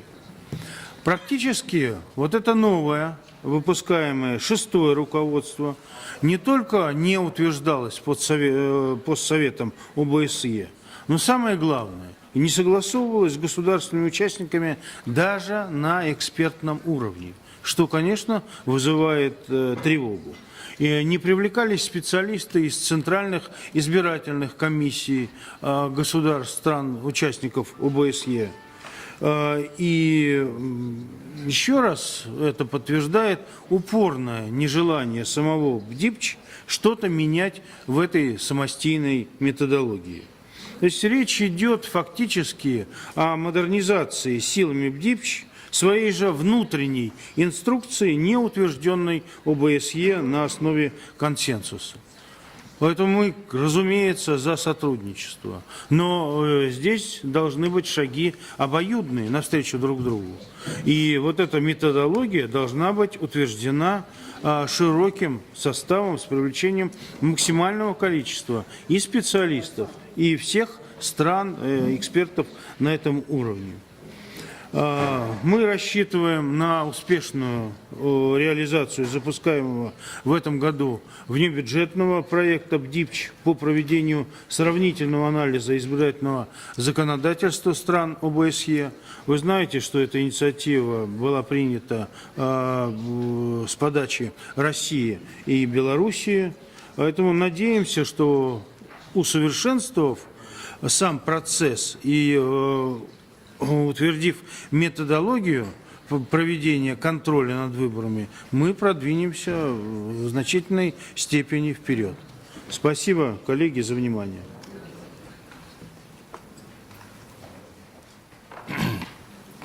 Thank you very much, Mr. Kovalev. And now, Voridis from Greece, please. Thank you, Mr. President. As far as the past is concerned, the Greek delegation fully supports the decisions taken by the President of this Assembly and the Bureau. And I must say that I think we are, in a way, underestimating the issue if we just say, you know, it's a conflict between, I don't know, Oliver Spencer and someone else. Because this conflict has been going on for too many years, with too many incidents. And it's not like a personal vendetta somewhere. And when I hear our ex-president, Juan Suarez, who is very experienced in election mission, but also Tonino Pizzula, who is also very experienced in election missions, complaining about the behavior of the officials of ODIHR, then I have to take that into a very serious account. Probably there is a serious problem there, and a problem that has to be addressed. So I take this decision of the Bureau as a very strong position of discontent about how the ODIHR officials have faced so far the complaints made by the Parliamentary Assembly. So that's why our position is that we do support what has been done so far. But having said that, I think for the future, we all agree on some very important issues, which is, one, yes, we do still want to work with ODIHR. So I think we all said that, and we want to solve this problem. The second thing is that in order to do that, we must not pretend that there are no problems in this cooperation. There are, and those problems have to be addressed. Now, let me say that if someone cares to read the cooperation agreement, actually the tensions are already there inside the agreement in the preamble, which clearly says what is the problem.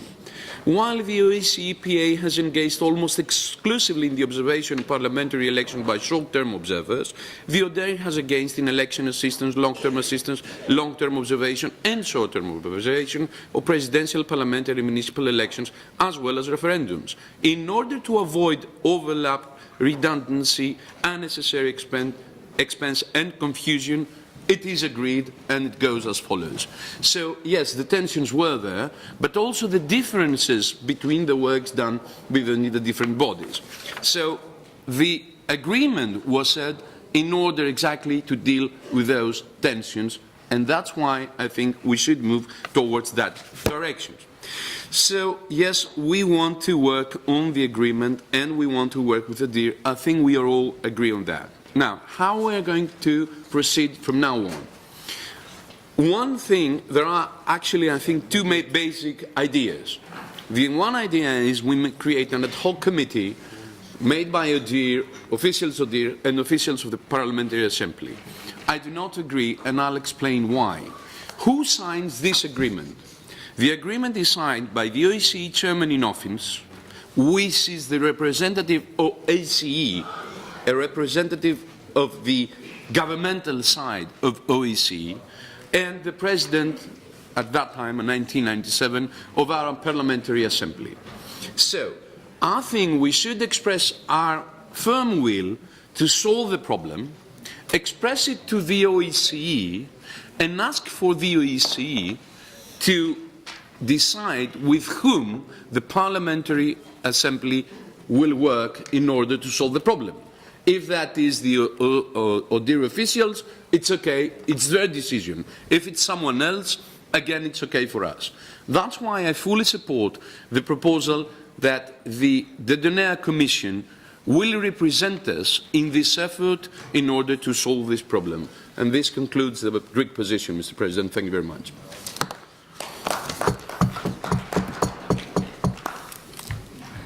Thank you, Voridis. And now, Mr. Sanchez from Spain. You have the floor. Gracias, presidente. No tenía pensado hablar en esta sesión, porque ya expresé ayer en el plenario mi opinión, pero han sido los comentarios del colega sueco los que me fuerzan a ello. Yo creo que todos aquí estamos en posiciones constructivas, sea cual sea el análisis del que partimos. No se me ocurriría nunca atribuir a ninguno de los colegas aquí sentados una posición no constructiva. Y creo que con diferentes análisis de partida parece que estamos abocados a esa solución de una negociación. En relación con lo que el colega sueco decía del Grupo Socialista, debo decirle que, como aquí, en el Grupo Socialista hay posiciones o análisis diversos, pero lo que sí hay es un mandato unánime a Asa Lindestam para que negocie en nombre del Grupo Socialista. A pesar de que hay análisis diferentes, nuestro mandato es que Asa Lindestam tiene toda la capacidad para negociar. Y ahora permítame que traslade esto a la Asamblea. ¿En qué posición de negociación vamos a la ODIHR si el mensaje que recibe la ODIHR es que estamos divididos, es que los necesitamos en todo caso, es que no analizamos quién ha incumplido y es que les rogamos de rodillas una negociación?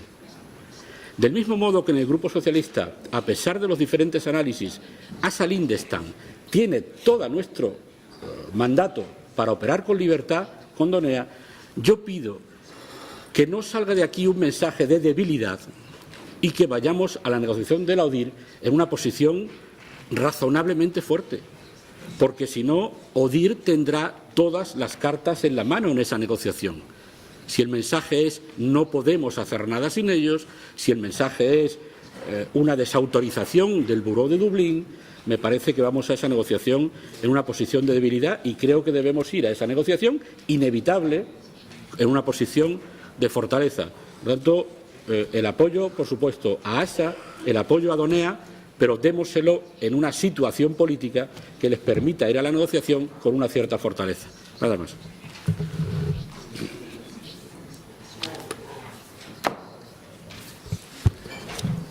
Colleague Tseriteli from Georgia. Thank you, Mr. President and distinguished colleagues. There were, I guess, more or less similar views on the problem. Of course, there are different interpretations how we came to this point, the critical situation, and we should appreciate all those views. Socialists, liberals, and I guess Matteo, my friend Matteo, also will speak on behalf of Liberal Group. We also discussed this morning in our EPP fraction how to work in future. And I'd like to say that we don't have, when we are talking about future steps, big differences. We have one common idea to continue this cooperation, and we see and appreciate the will among participants and among delegations about our distinguished members. I also met Mr. Lenarčič yesterday, and also he expressed his will to cooperate. So we have this desire from one side, there's that desire from another side, so we should make decisions. We should be, of course, future-oriented. What happened in past, it could be very important. It could be precious. We made this decision on Bureau meeting. We applied this surgical methodology, let's say. It was good or it was bad. History will show. But now we have reality. We should come up with a very concrete decision how to work with how to cooperate with the ODIHR. Because as many of my colleagues said today, we see that we're weakening organization in this battle. So nobody is a winner in this battle at this moment. And it's a not desire to take over. So we will dominate or ODIHR will dominate. We have this agreement, and this agreement is another Bible. So we can revise it if it's necessary. And I fully share this sincere attempts of President and Spencer Oliver and others, and all presidents said always that we should strengthen organization, we should defend prestige of parliamentarians, that it's true, but not for sake of a great business, because observation is one of the major part of our work. And we should be distinguished and respected by results of our work, which is very important for the countries. It was very fairly mentioned that we're spending 5 days and we're making conclusions. But sometimes those conclusions, they are changing destiny of nations. It's not pathetically said, but we know that in Georgia, for instance, that conclusion in Armenia, on the countries in transition, I'm not talking about the mature democracies, but conclusions and final words and final even briefings sometimes making a great influence on future of the country. So if we could not agree inside of the organization, that will be a very bad example for everybody, I'm pretty sure. So we have this capacity, I'm confident. We have identified the group, the president, it was a very wise decision, and Spencer Oliver supporting that, and ODIHR also trusted in that group, which led by Mr. Donea. So let's make this, we have this natural threshold, we're in the deadline, more correct. We had Bureau meeting in April, and we hope that this group will come up with very concrete proposals to revise, to refine agreement, or to have this agreement, but to have new rules, much more better, much more wise, and much more oriented on long-term results, more sustainable. So I'd like to assure you that EPP will have and will play a very constructive role on these negotiations, and I'd like to see really very positive results for that. Thank you for your attention.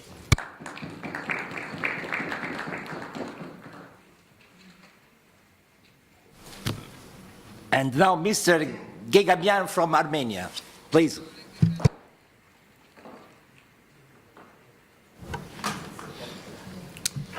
Уважаемые коллеги, 18 февраля в Армении прошли президентские выборы. Пользуясь предоставленной мне возможностью, я хочу выразить слова искренней благодарности наблюдательной миссии Парламентской ассамблеи ОБСЕ, лично президенту Миллиори, уважаемому Тонину Пиццулли, всем делегатам, впрочем, и всем остальным наблюдательным миссиям.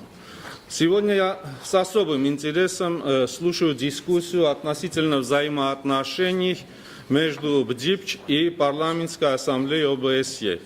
И пришел для меня к очень хорошему выводу. По существу эти две организации делают одно очень хорошее, доброе дело, и мы убедились в этом в Армении, когда их оценки состоявшимся президентским выборам были очень и очень идентичны и положительны. И как Парламентская ассамблея ОБСЕ в лице наблюдательной миссии, так и остальные международные организации, не скрою, очень добросовестно и доброжелательно отнеслись, что, конечно же, придало нам силы и уверенности, говоря нам, я не имею в виду руководство страны или парламентариев, я имею в виду армянский народ. Потому что на имеющиеся недостатки, как правильно отметил наш грузинский коллега, для государств с переходным периодом, пожалуй, доброжелательное замечание может сделать куда больше, чем надменное, высокомерное поучение, тем более, когда это поучение делают нации, которые имеют многотысячелетнюю историю, тем более нации, которая первая приняла христианство как государственную религию. Здесь упоминалось о том, что наши президентские выборы, несмотря на то, что были шагом вперед, это были мощным шагом. Но почему-то не упоминалось о том, что исключительно доброжелательное отношение было средств массовой информации ко всем кандидатам без исключения. Вчера мне довелось как-то упомянуть об этом, что оппозиционные кандидаты в президенты, согласно оценкам наблюдательных миссий, куда больше эфирного времени имели, чем непосредственно президент Республики Армения. Почему-то не упомянулось о том, что обстановка была исключительно доброжелательной. До того доброжелательной, что президент лично посещал, значит, одного из своих конкурентов, скажем так, с которым приключилась беда, которая, конечно же, была привнесена извне, и которая, конечно, можно уже утверждать, что была специально инспирирована, чтобы потом выступить с абсолютно беспочвенными заявлениями в отношении стратегического партнера Армении России. То есть это привнесенная извне, значит, авантюра была, которая улеглась. Относительно конкурентности выборов, я с этой оценкой о том, что якобы отсутствовала конкурентность, категорически не согласен. Достаточно сказать, кто принимал участие в выборах. Первый министр иностранных дел независимой Армении. Третий председатель Совета министров Армянской республики за годы независимости. Известный диссидент, который еще с советских времен был известен широким демократическим кругам мира, значит, третий кандидат. И, наконец-то, действующий президент. По итогам выборов на втором месте оказался, как я уже сказал, первый министр иностранных дел, набрав 37% голосов. Президент набрал 58. Что надо было 49 и 99, а там 50 и 001, чтобы выборы были бы конкурентными? Это в корне ошибочная Постановка вопроса. Но почему сейчас все время об этом говорится? Да потому что в течение последних 7-8 месяцев все ангажированные средства массовой информации готовили определенных кандидатов, которые куда меньше связаны с Арменией, чем с соседними государствами и государствами извне. Но потом случилось так, что они сплоховали. Случилось так, что по ним открыты были уголовные дела. А стало быть, и 7-8 месяцев, и крупные финансы, которые тратились для подготовки якобы конкурентных, значит, кандидатов в президенты, они, как у нас в России говорят, пошли коту под хвост. Вот и недовольство, что выбор... C'è altri interventi? Krivo Kapic from Montenegro, please, President. Thanks a lot. I'm from the area of a lot of disagreement and producing a lot of history and clashes. And I believe that I have too much experiences with those type of issues. And normally we are the main object of monitoring all the time. And as you know, we solved issues on the peaceful referendum, after all, about state status, not less than that. But generally, no one good paper if you don't have common aims and goodwill. No one. We know that with the constitutions, we know that with the other papers, and we know a lot of countries without constitutions, like United Kingdom. And, but basic element for negotiations is the principles. We have two opinions here. Relationship between parliamentarians and some kind of the executive. Which kind of executive, let's see. But some kind of the executives. We have common aim to protect and comparative advantages of OSCE. Now, ODIHR is one of our, let's say, comparative advantages. But they are now in the market. They are serving to European Parliament, they are serving to the Council of Europe, and we are losing our executives. Somebody told you that clash between Oliver Cromwell and Charles I was about personalities. It looks like a clash about personalities because Charles I was the one of the rulers in England who implemented more culture than anybody else before him. More culture implemented in the UK history. But it was not. It was a real clash between two competencies. Competencies of the parliament and competencies of the executives. And we have to start for that basic principles. We truly believe it that we could cooperate with ODIHR. And we are complementary organizations, complementary functions, not organizations. They need us. They need buffer zone between them and political events in the countries where they are observers. Who will make the peaceful atmosphere now in Albania in June? I am neighbor and friend of Albania. I had the privilege to deliver a speech in the parliament of Albania. Who will make the buffer zone between ODIHR and true stop parties? Premier Berisha is a friend of mine. Edi Rama is a friend of mine. Only politicians with the strong authority of themselves and their states. Only if we have the strong delegation led by strong people on behalf of strong countries and strong organization, we could help in Albania to get synergy effects, positive synergy effects. And that's the way how to overcome the issues. Simplification is always more pleasant. And it's easier to get support with simplification of the issue. It's always easier to get support. But the things are more simplifications leading towards complications. And I believe that we have to define the issue, to have clear diagnosis, we have the common goodwill. Now just to give the chance to ad hoc committee to define the issue and to use our capacity to make, not a paper, to make a deal. To make a deal, and I believe it's possible. I believe it's possible. Let's try to do it. It's not a personal issue. I'll just finish with that. If that's a personal issue, we can solve it in 5 minutes.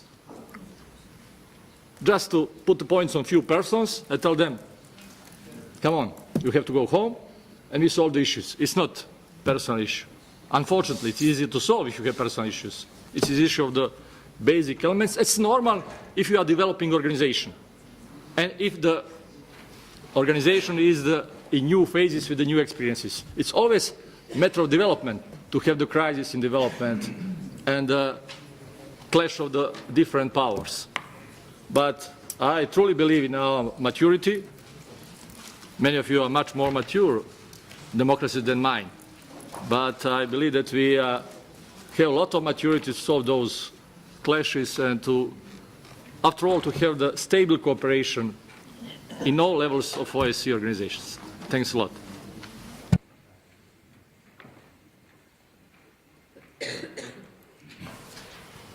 Thank you, President. Thank you very much for your words. Colleghi, se non ci sono altri interventi, io vorrei ringraziarvi tutti perché abbiamo avuto un vero dibattito, ci siamo sentiti molto a casa, dove molte volte sono accese le contrapposizioni fra maggioranza e opposizioni. Io però sono il Presidente di questa Assemblea ed ho il dovere di individuare una sintesi.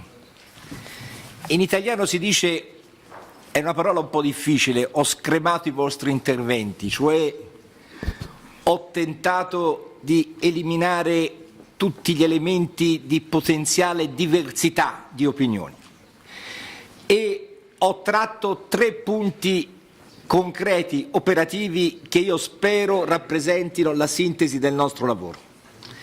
Primo punto, noi vogliamo l'unità di azione e la cooperazione con l'ODIR. Nessuno ha detto che non vuole la cooperazione con l'ODIR, è indisponibile a un lavoro insieme all'ODIR. Questo è il primo punto politico. Secondo punto, secondo elemento, quell'accordo è rotto o è in crisi o ha difficoltà oggettive non per responsabilità nostra, perché nessuno ha detto che vi è una responsabilità dei parlamentari e di chi ci ha rappresentato alla guida di molti monitoraggi elettorali in questa crisi. E questo è il secondo punto. Il terzo punto, De Donnea è uno dei grandi vecchi della nostra Assemblea, non vecchio di età, è stato però per molti anni alla guida di un ministero importante nel suo paese, è stato sindaco di Bruxelles, adesso si trova a guidare la nostra commissione che ha un compito importante. Io quando gliene parlai, alla fine dell'estate, lui può confermarlo, gli parlai dell'esigenza di un dibattito tra di noi sul futuro complessivo a livello di riforme e della nostra organizzazione e all'interno della nostra organizzazione del ruolo fra l'Assemblea parlamentare e gli altri bracci operativi dell'OSCE. Nessuno ha sostenuto che questa Commissione non debba essere investita di questa competenza, quindi la Commissione De Donnea diviene il luogo della concertazione e dello strumento operativo di confronto e dialogo che si attiverà. Questi 3 punti non hanno avuto nessuna opposizione nel dibattito. Nessuno ha sostenuto che non vuole l'accordo con l'ODIR, nessuno ha sostenuto che vi è una responsabilità diretta della crisi dei rapporti e nessuno ha sostenuto che la Commissione De Donnea è inidonea, inadeguata rispetto a questo obiettivo. Quindi, colleghi, se siamo d'accordo su questi 3 elementi, vogliamo l'accordo. L'accordo non è in crisi per nostra responsabilità. La Commissione De Donnea è l'interlocutore essenziale al cui interno si svolge il dibattito e anche circa i rapporti con l'esterno che saranno attivati. Io concluderei positivamente con questo grandissimo sforzo di sintesi che abbiamo fatto l'aspetto relativo alle elezioni e al monitoraggio elettorale, passando ai reports sulle attività dei rappresentanti speciali. Così mi sembra possa restare deciso? Sì, grazie. Alzi a... No.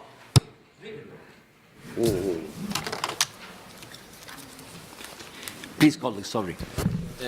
Just one thing. I think it's important. Oh, sorry, somebody else? First Sweden, sorry. Okay. It's... Thank you so much, Mr. President. I think you have started to summarize the discussions in a very good way. The point number one, that we felt a great unity in here with different starting points, but I feel that everybody here would like to see a cooperation with ODIHR, and you mentioned that as unity, and I think that is very correct. We feel a unity amongst all, at least all who have been speaking in here, sees that added value. However, due to my own experience, I have a little bit difficulty with point number two, and I don't necessarily see a point by having that point. Because if we want to give Mr. Donea a mandate to try to sort out our difficulties, we shouldn't send a point saying that we are perfect and then more or less they are imperfect. We don't even need to say that. I think we can say that we have a unity here. We would like to find a way forward, as you said in point number one, and then go on to point number three, saying that we give Mr. Donea the mandate to work on a solution to these difficulties in the coming months. Because I haven't very long, but I have been involved in negotiations, and I have education in crisis management. And to give somebody who goes into a negotiation table such a mandate, which obviously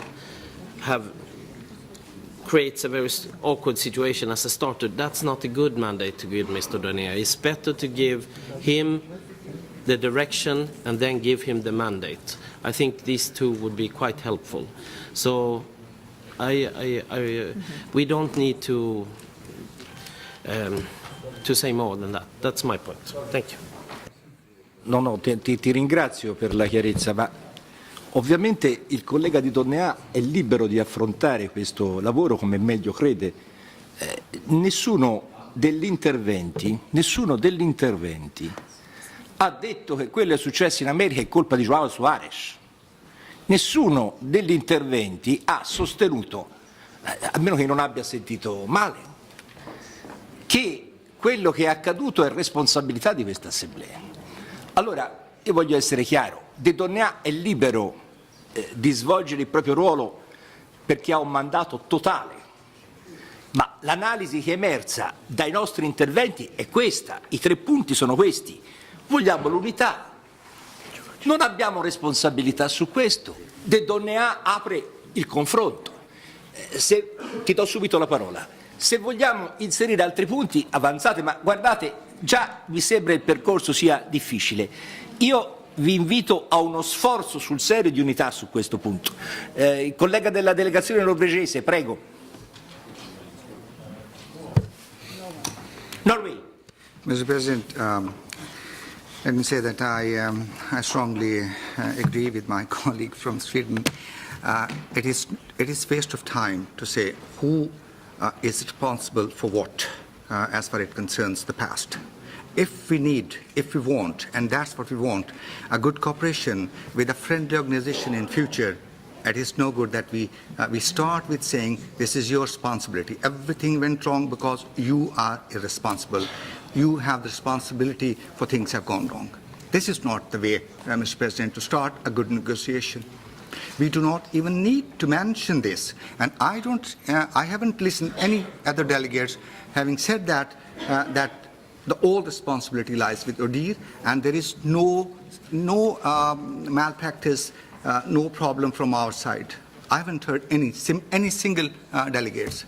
And we do not need, once again, I agree with my colleague from Sweden, we do not need to have this as a point when we send our delegates, our representatives to talk with ODIHR.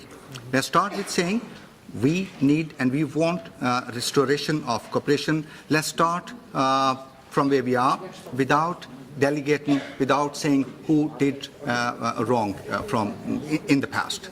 So I simply do not agree with the President with saying that we need the point number 3 in the mandate.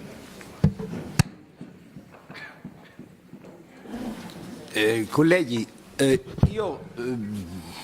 siccome ci sono anche i nastri di registrazione, vorrei sapere se qualche collega intervenendo, può essere che mi sia sfuggito, ha sostenuto responsabilità della nostra Assemblea nelle attività di monitoraggio elettorale, se cioè oggettivamente qualcuno dei nostri presidenti del monitoraggio è fuoriuscito rispetto all'accordo.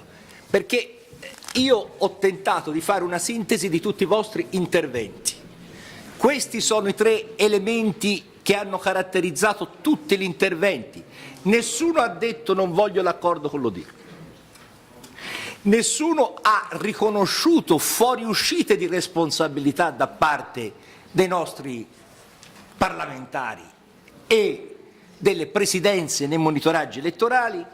Tutti hanno riconosciuto a quella che sarà la concertazione della Commissione dei Donnea il ruolo appunto di concertazione. Questi sono i 3 elementi che io e il Presidente ha individuato. Non mi pare vi possano essere su questi argomenti nessun tipo di contestazione, a meno che non si voglia dare a De Donnea, allora sì, un mandato specifico in un senso o in un altro. Io penso che il collega Di Donnea, se interviene su questo argomento, ci renderebbe più utile il dibattito, prima di dare la parola a chi l'ha chiesta, perché siccome è il Presidente di questa Commissione e lo stiamo incaricando di un ruolo importante, poi vi do la parola, vorrei sapere da De Donnea come reputa migliore la possibilità di interlocuzione e poi ricominciamo a darvi la parola, ma vorrei sentire De Donnea su questo argomento. Prego, François.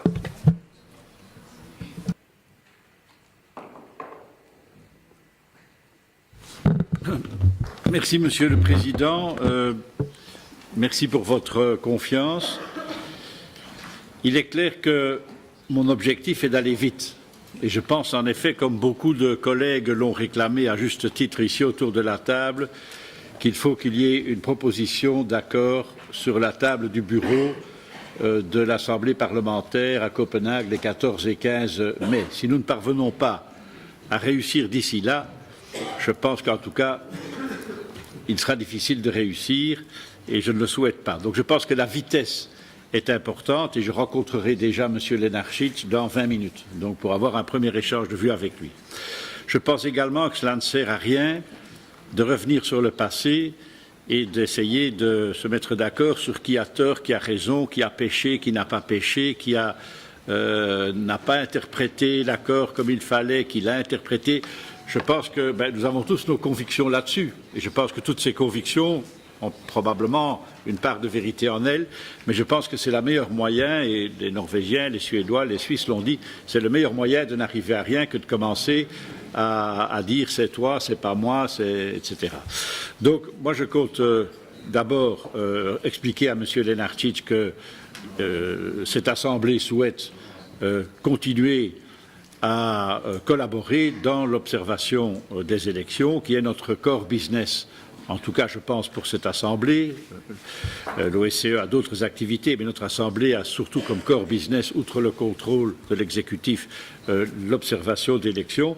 Et je pense que tout le monde a reconnu ici que les compétences, les expériences des deux entités autonomes que sont l'OSCE, ODIHR et l'Assemblée parlementaire sont irremplaçables, elles sont complémentaires et elles ne peuvent pas agir valablement l'une sans l'autre.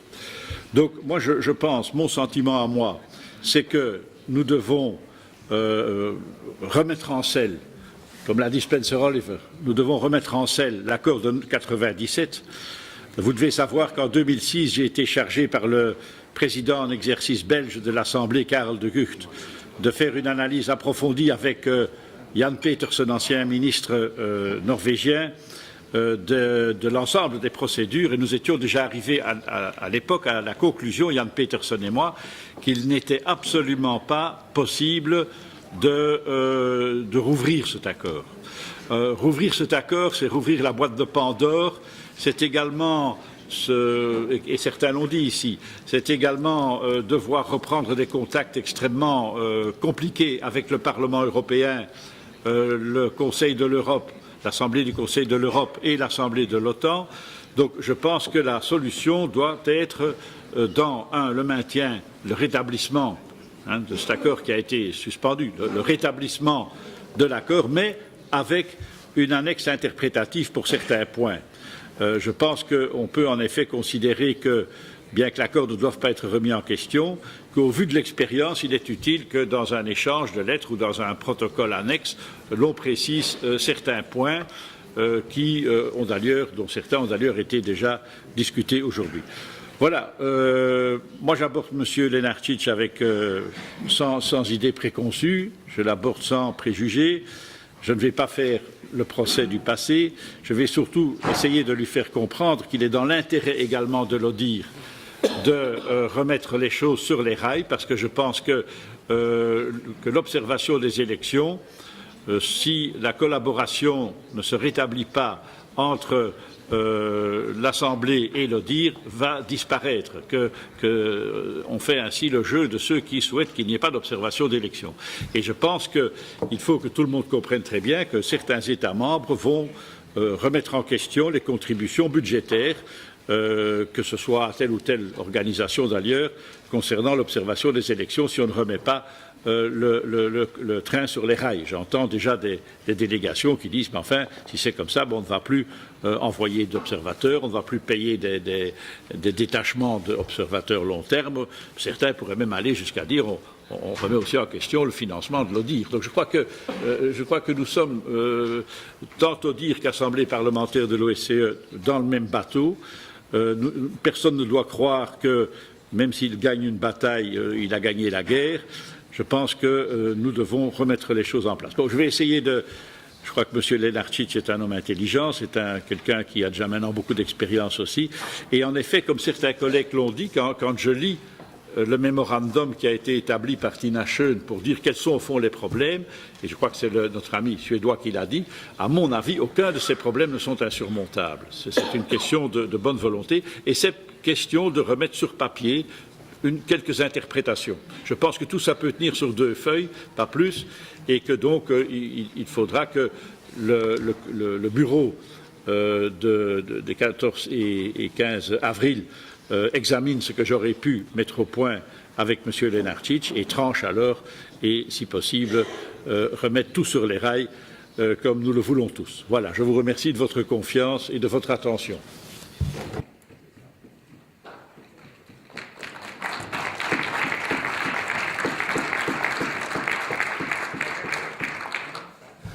Volete sempre la parola? Francia, prego. Oui, Monsieur le Président, très rapidement, pour dire que je crois qu'après ce long débat qui a démontré un certain nombre de divergences, nous sommes arrivés à une solution de confier une mission à notre collègue de Dodonea. Cette mission, il vient de la confirmer et de la préciser. Cette mission est particulièrement difficile et je crois qu'il serait important, pour conforter la position de M. Dodonea dans la discussion qu'il va avoir avec le BDDH, qu'il y ait un vote de l'Assemblée pour confirmer l'unanimité de notre Assemblée pour lui confirmer cette mission. Vuole il voto, senti il lavoro. Norway, please. First of all, Mr. President, let me say that I'm very impressed and I'm very pleased the position my colleague from Belgium has taken, and I'm sure that with this position which he has taken, we will get a good result. But then I do want to make the point, Mr. President, that no one in this session has said that we do not bear any responsibility whatsoever for in the situation where we are. But we have either not said, on the other side, we have not said that that every wrongdoing is on on their side. So, therefore, with very due respect, I do not agree with the President saying that we do not have any responsibility whatsoever, and every responsibility is lying with ODIHR. That is a wrong conclusion, Mr. President, and I dare to oppose the conclusion Mr. President has taken. Thank you very much.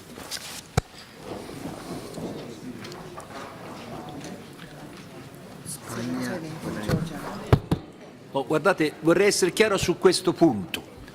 Nessuno ha detto che ci sono responsabilità della nostra Assemblea. Nessuno ha sostenuto che ci sono delle responsabilità di João Soares in quello che è accaduto negli Stati Uniti d'America. Io voglio essere chiaro su questo punto, perché questi tre punti si legano insieme. O stanno insieme o non c'è niente. Deve essere chiaro a tutti. Ci sono 3 punti di sintesi, se ne volete 2 ce n'è 0. Deve essere chiaro. O 3 o 0, non 2 o 1.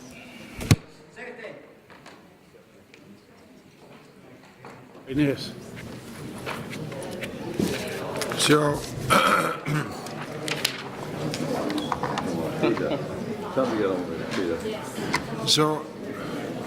I understand that is a little bit tensions, you know, after remarks, but I guess we're very close to the endorsement of our discussion.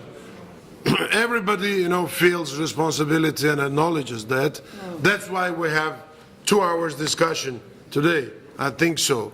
And we'd like also to see results. We share what Mr. De Donea said, and once again, like to express our respect, but one maybe a technical issue. To lead this process, it doesn't mean that he is only responsible for all those negotiations, all the process. It's a great burden. So it's many colleagues asked me, and I asked the others too, what's the composition of this group? Maybe you, President, or others, or Mr. De Donea, will also inform us about composition. Is it fair representation of political groups? How many people? So it's also an interesting issue, and maybe we also can endorse this during this committee meeting.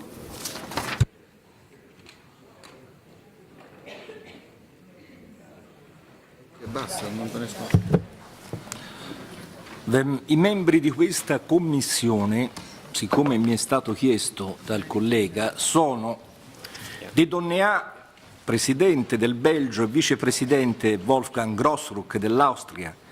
I componenti sono Barnett della Germania, Akhmetov del Kazakistan, Marshall dell'Islanda, Murphy dell'Irlanda, Krivokapic del Montenegro, Soares del Portogallo, Dubs del Regno Unito e il vicepresidente Aderholt degli Stati Uniti d'America. È ovvio che il nuovo presidente sarà membro di ufficio, così come il tesoriere e Blondal dell'Islanda, che è, come sapete, il rappresentante speciale per il budget.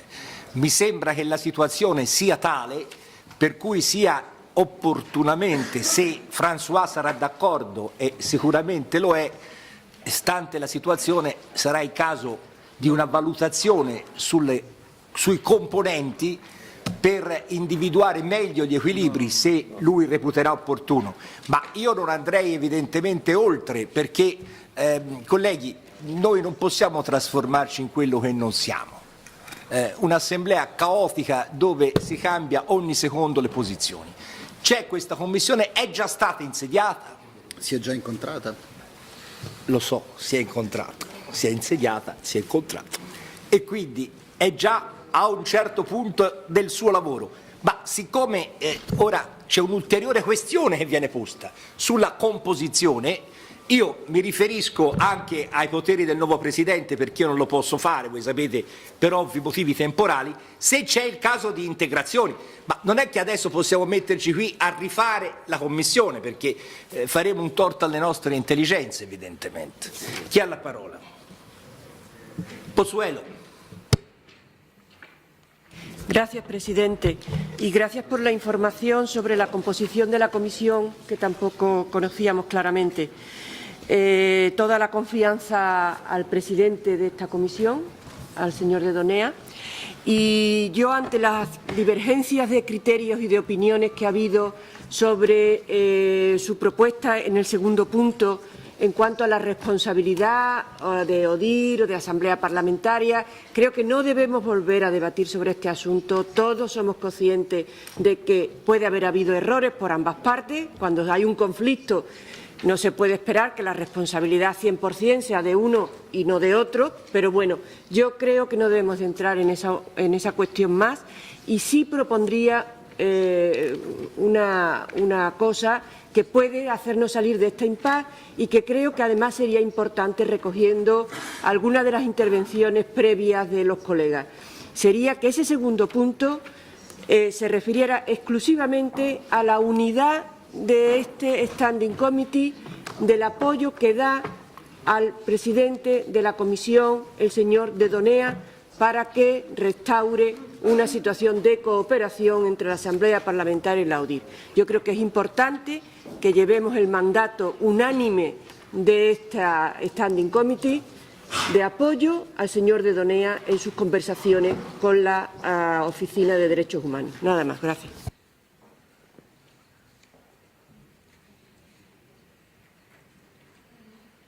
Christiansen from Denmark.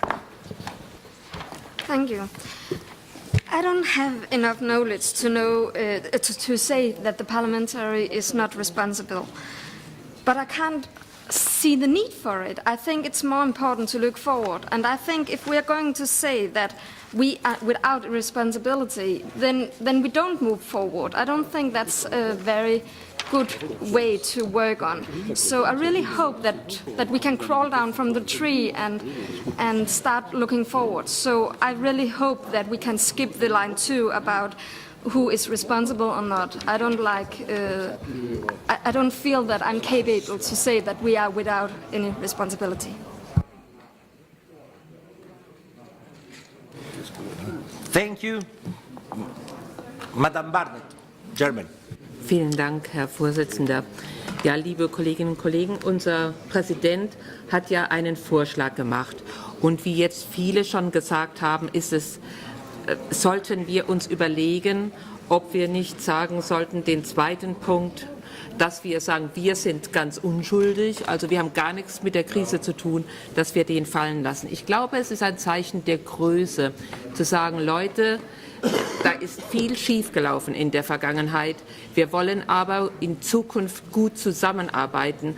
Dann denke ich, würde so ein zweiter Punkt die zukünftige Zusammenarbeit und auch die Arbeit von Herrn de Donea schon vorbelasten, weil man ja schon einen Schuldigen hat, mit dem man sich jetzt auseinanderzusetzen hat.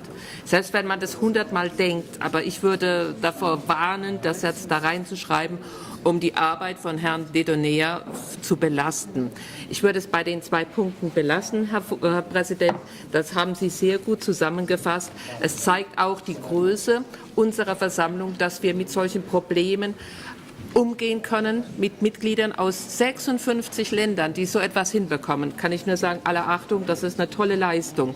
Und vielleicht darf ich Herrn de Donea auch das deutsche Papier ans Herz legen, dass er das vielleicht auch mit in seine Überlegungen einbeziehen kann, unsere Vorschläge, wie man so einen Annex zu dem Abkommen gestalten kann. In Wirklichkeit bedarf es eigentlich statt vieler Worte nur des guten Willens. Vielen Dank.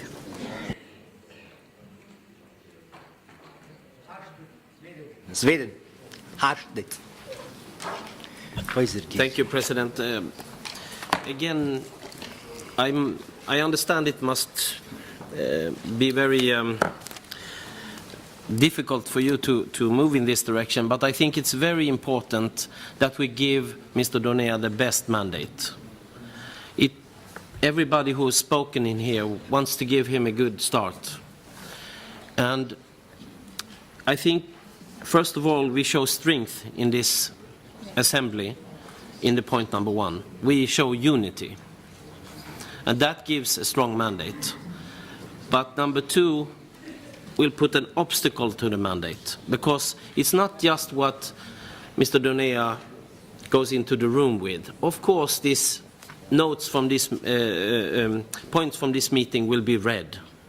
And of course, that is part of the mandate Mr. Donea will go to the meetings with. So I think if we believe in what we are just about to decide, we shouldn't put in obstacles in our own decisions.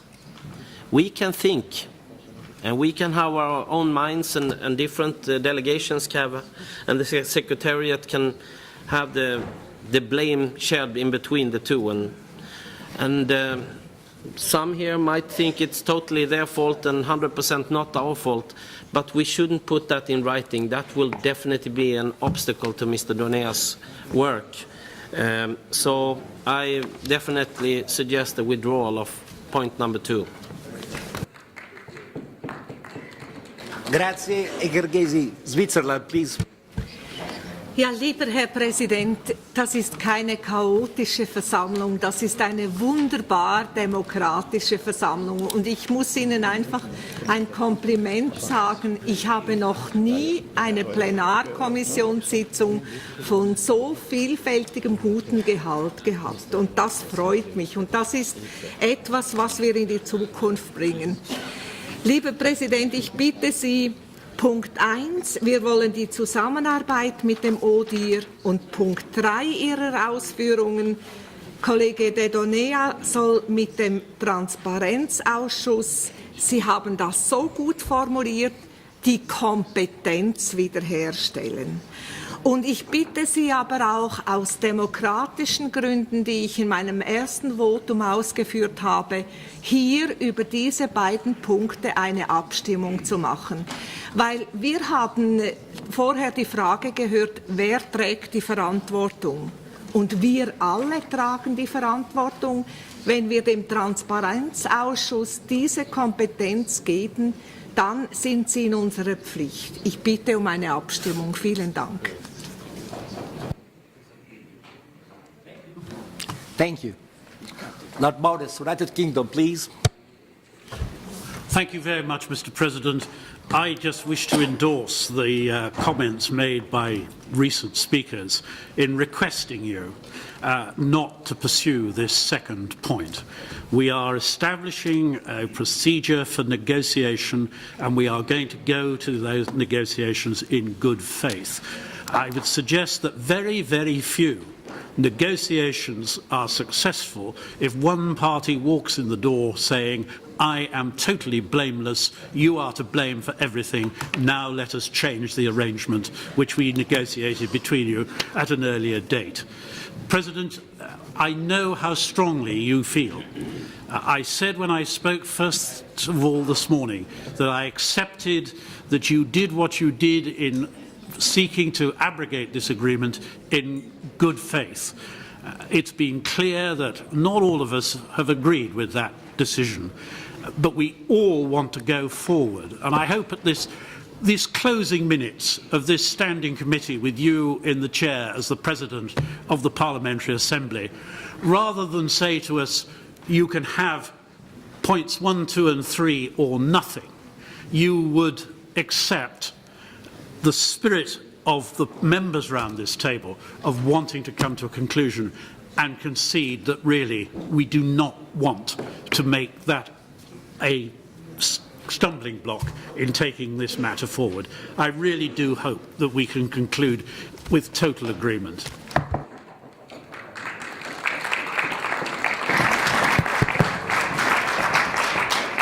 Voridis, Greece, please. Thank you, Mr. President. Dear colleagues, let me push forward to you the following idea. We all accepted and we express our common will to find a solution. This is point number 1. And we do give a strong mandate to the Dedonea Committee to work towards that direction. That is point number 2. So we've done a clear statement on that. But I want to ask you, do we start this from a 0 point, like nothing happened? Because this is not the case. Because we have arrived at a certain point because something has happened. So if nothing happened, what is the Dedonea Committee going to talk about? What are they going to talk about? Are they going to talk about the essential problems that have arisen in the past or not? So this raises the question of the responsibility. And from the point of view of the negotiation, let me now give you my professional advice as an attorney at law. When you go to the negotiations, you start with a strong point. If you start with a weak point, then you arrive at a much worse position. Even for negotiation techniques, you need to adopt a starting strong point. This does not mean that the negotiation will fail, because we have expressed our will to fulfill the negotiation. That's why we're giving this clear mandate to the Denea Commission. But also, we must say something about the things that have happened in the past. This is not unproductive. This is the position, the political position, should be the political position of the Parliamentary Assembly. Thank you. Battelli from Slovenia. Grazie Presidente. Io ho l'impressione che possiamo risolvere in qualche modo il passato e possiamo anche risolvere il modo in cui affrontare il futuro se diciamo semplicemente che oggetto del negoziato è il rispetto dell'accordo e, come ha già anche preannunciato François, quindi il rispetto dell'accordo e le modalità della sua attuazione. In questo modo penso che la decisione potrebbe essere presa in maniera unanime, perché il punto centrale è il rispetto dell'accordo. Però adesso, tra parentesi, ma io capisco le vostre argomentazioni, eccetera, ma ve lo devo proprio dire, no? Che noi non abbiamo mai violato l'accordo. E invece stiamo assistendo da quasi una decina d'anni ad una violazione sistematica, ben articolata dell'accordo da parte di questo o qualche altro soggetto dell'ODIR, con istruzioni che di volta in volta venivano da Varsavia o provocazioni che venivano fatte sul posto e quant'altro. Ed è un elenco lunghissimo di violazioni. Quindi io mi rendo conto della situazione nella quale ci siamo trovati, però per cortesia non potete negare l'evidenza di quanto vi sto dicendo e che è l'esperienza di tutti i coordinatori fino ad ora. E faccio solo un esempio che non è stato ancora citato. L'ODIR ha una sua pubblicazione, no? Che viene diffusa quando si va ad osservare le elezioni in un paese. Lì il ruolo del coordinatore non appare mai, non esiste. Cioè, nell'informazione che l'ODIR dà sull'osservazione delle elezioni, il coordinatore e l'assemblea non appare. Quando noi andiamo a salutare e a incontrare i short term observers, spesso e volentieri 3/4 di quelle persone non sanno chi siamo, ma non sanno neanche cosa ci facciamo lì, no? Tanto per spiegare un po' qual è l'atmosfera che il coordinatore, che è nominato dalla Presidenza in esercizio, si trova ad affrontare quando va a fare il suo lavoro onestamente. Ecco, comunque torno, e potrei dare di questi esempi quando vuoi, ma torno alla proposta di prima, quindi insomma. Grazie Roberto. Il rispetto dell'accordo e le modalità della sua attuazione. Siccome abbiamo un problema operativo, io ringrazio molto gli interpreti per la loro pazienza, ma dobbiamo chiudere per ovvi motivi, rimandando le altre questioni successive a una missiva, Ma questa questione io vi prego a scuola di attendere 5 minuti, bisogna in qualche modo concluderla. Io ho gli ultimi due interventi, Pizzula e Suarez, poi dovrò assumere le conclusioni finali. Tonino, prego. Thank you, President, and thank to all colleagues which clarified their position, which I don't think it's as close as we want to believe they are. But I think we needed for the long period of time such a discussion to clarify position among us. If we did it with ODIHR maybe with 10 years ago, maybe today we will not discuss of such an oversized but true problem. It would be wise to cut off blame game with the ODIHR. It goes without think about different. But it's even better not to continue this blame game among us. But we need to do it on the very sound basis, otherwise we will destroy this organization. If we need to talk about distribution of the guilt, okay, let's talk about it. I'm ready to pass through the reality check on that. But I don't feel, dear colleagues, that I did any major mistake during my 5 missions I served in different campaigns all over the OSCE region. I'll try to think inside me, but I don't find any major mistake. And of course, our colleague, De Donat, very experienced man, will not walk into the virgin territory. It's a burden without bad past. And I want to ask ourselves, do people in ODIHR question their possible mismanagement or malpractice during campaign we are talking about? I believe not. Unfortunately, they do not need. They got supporters elsewhere. Someone asked why we did not react in a period. I can tell you that up to date, 35 different documents have been circulated from OSCE to Permanent Council or CAO on this issue. Nothing happened. No one reacted. And when we talk about this paragraph with this dispute on, let me reiterate a part of the document I got here in my hand. It's a position paper of the German delegation on this issue. I respect this document very much, but part of it, it's very clear. And it says, the delegation shares the opinion of its special coordinator colleagues that these differences stem for the greatest part from ODIHR's failure to fulfill the terms of the cooperation agreement. I got it here before my eyes. It has been distributed the other day, of course. Okay, we may decide not to burden future negotiations Mr. De Donat will conduct even without these remarks. But don't cheat each other here. We know what is the name of the game here. Thank you, Mr. President.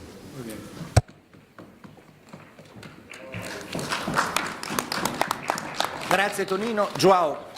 Merci, Monsieur le Président, d'une façon très rapide pour dire que ce qui est important pour moi, personnellement, c'est que nous avons tous donné confiance à notre collègue François-Xavier de Donéa pour conduire cette négociation au nom de l'Assemblée parlementaire de l'OSCE. C'est un parlementaire très expérimenté qui a fait ses preuves soit dans son pays où la négociation est la règle, la Belgique est un bon cadre pour comprendre les difficultés d'une négociation, soit au sein de l'OSCE où il a joué les rôles que nous tous savons, et c'est pour ça qu'il mérite notre confiance unanime. Je tiens toutefois à souligner ce qu'a dit notre collègue de la Grèce, c'est qu'on ne part pas pour une négociation en diminuant nos arguments de notre côté. Et je tiens à souligner, de toute façon, nous ne sommes pas des masochistes. Nous sommes une assemblée démocratique qui défend ses points de vue. Et ça, c'est très important quand on part pour une négociation. Il y a eu des divergences. Il y a toujours eu des divergences ici à l'intérieur de l'Assemblée parlementaire. Nous sommes une assemblée démocratique et je me réjouis qu'il y ait des divergences. Mais même les divergences les plus sérieuses ici, comme dans le groupe socialiste hier ou comme dans les autres groupes politiques, parce qu'il n'y a pas d'unanimité et nous sommes très heureux qu'il n'y ait pas d'unanimité dans l'Assemblée parlementaire de l'OSCE, même ceux qui ont été les plus divergents avec le leadership de notre cher président Riccardo Migliori ou avec la direction, les autres directions de l'Assemblée parlementaire, ont toujours reconnu que de la part de l'Assemblée majoritaire, de l'Assemblée parlementaire, il n'y a jamais eu de faute qui puissent nous être inculpées dans la plupart des missions d'observation électorale qui ont eu lieu dans les dernières années, et notamment pendant ce conflit avec l'ODIHR. Moi, personnellement, j'ai fait partie de plus de 30 missions d'observation et j'ai dirigé, j'ai coordonné, au nom du président de l'époque, plus de 10 de ces missions. Et je ne connais pas une seule faute qui puisse nous être attribuée. Et ça, c'est un crédit très important.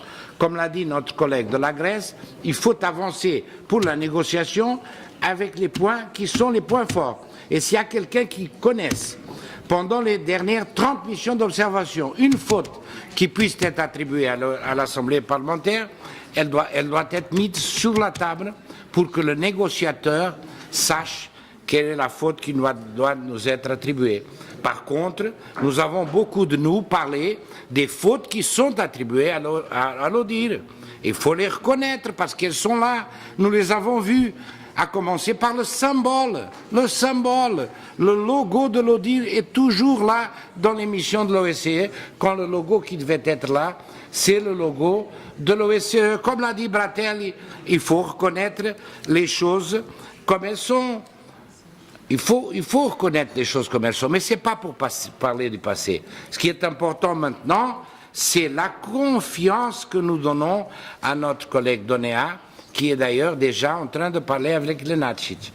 Mais il y a une autre chose que je tiens à souligner, qui est très importante, que je n'ai pas vu souligner ici. C'est que, au sein de l'OSCE, qui est une organisation intergouvernementale qui est née de l'accord de Helsinki en 1975, l'Assemblée parlementaire è la seule istituzione. Pregherei di seguire con grande attenzione, perché dovrei chiudere immediatamente dopo, perché non posso più darvi la parola perché non abbiamo più le traduzioni. L'onorevole De Donnea. Dov'è? Già si sta incontrando. Ma l'onorevole De Donnea dovrebbe essere qui, perché se l'onorevole De Donnea non è qui diventa difficile dare all'onorevole De Donnea un mandato. Spero che verrà raggiunto immediatamente dal nostro mandato. L'onorevole De Donnea, con la sua commissione, ha il compito di verificare il rispetto dell'accordo di Copenaghen per il monitoraggio elettorale. È molto scarno, ma su questo penso si sia tutti d'accordo. C'è De Donnea, c'è la sua commissione e c'è la verifica. Vi ringrazio per l'attenzione e mi scuso nuovamente con gli interpreti. Grazie e buon appetito.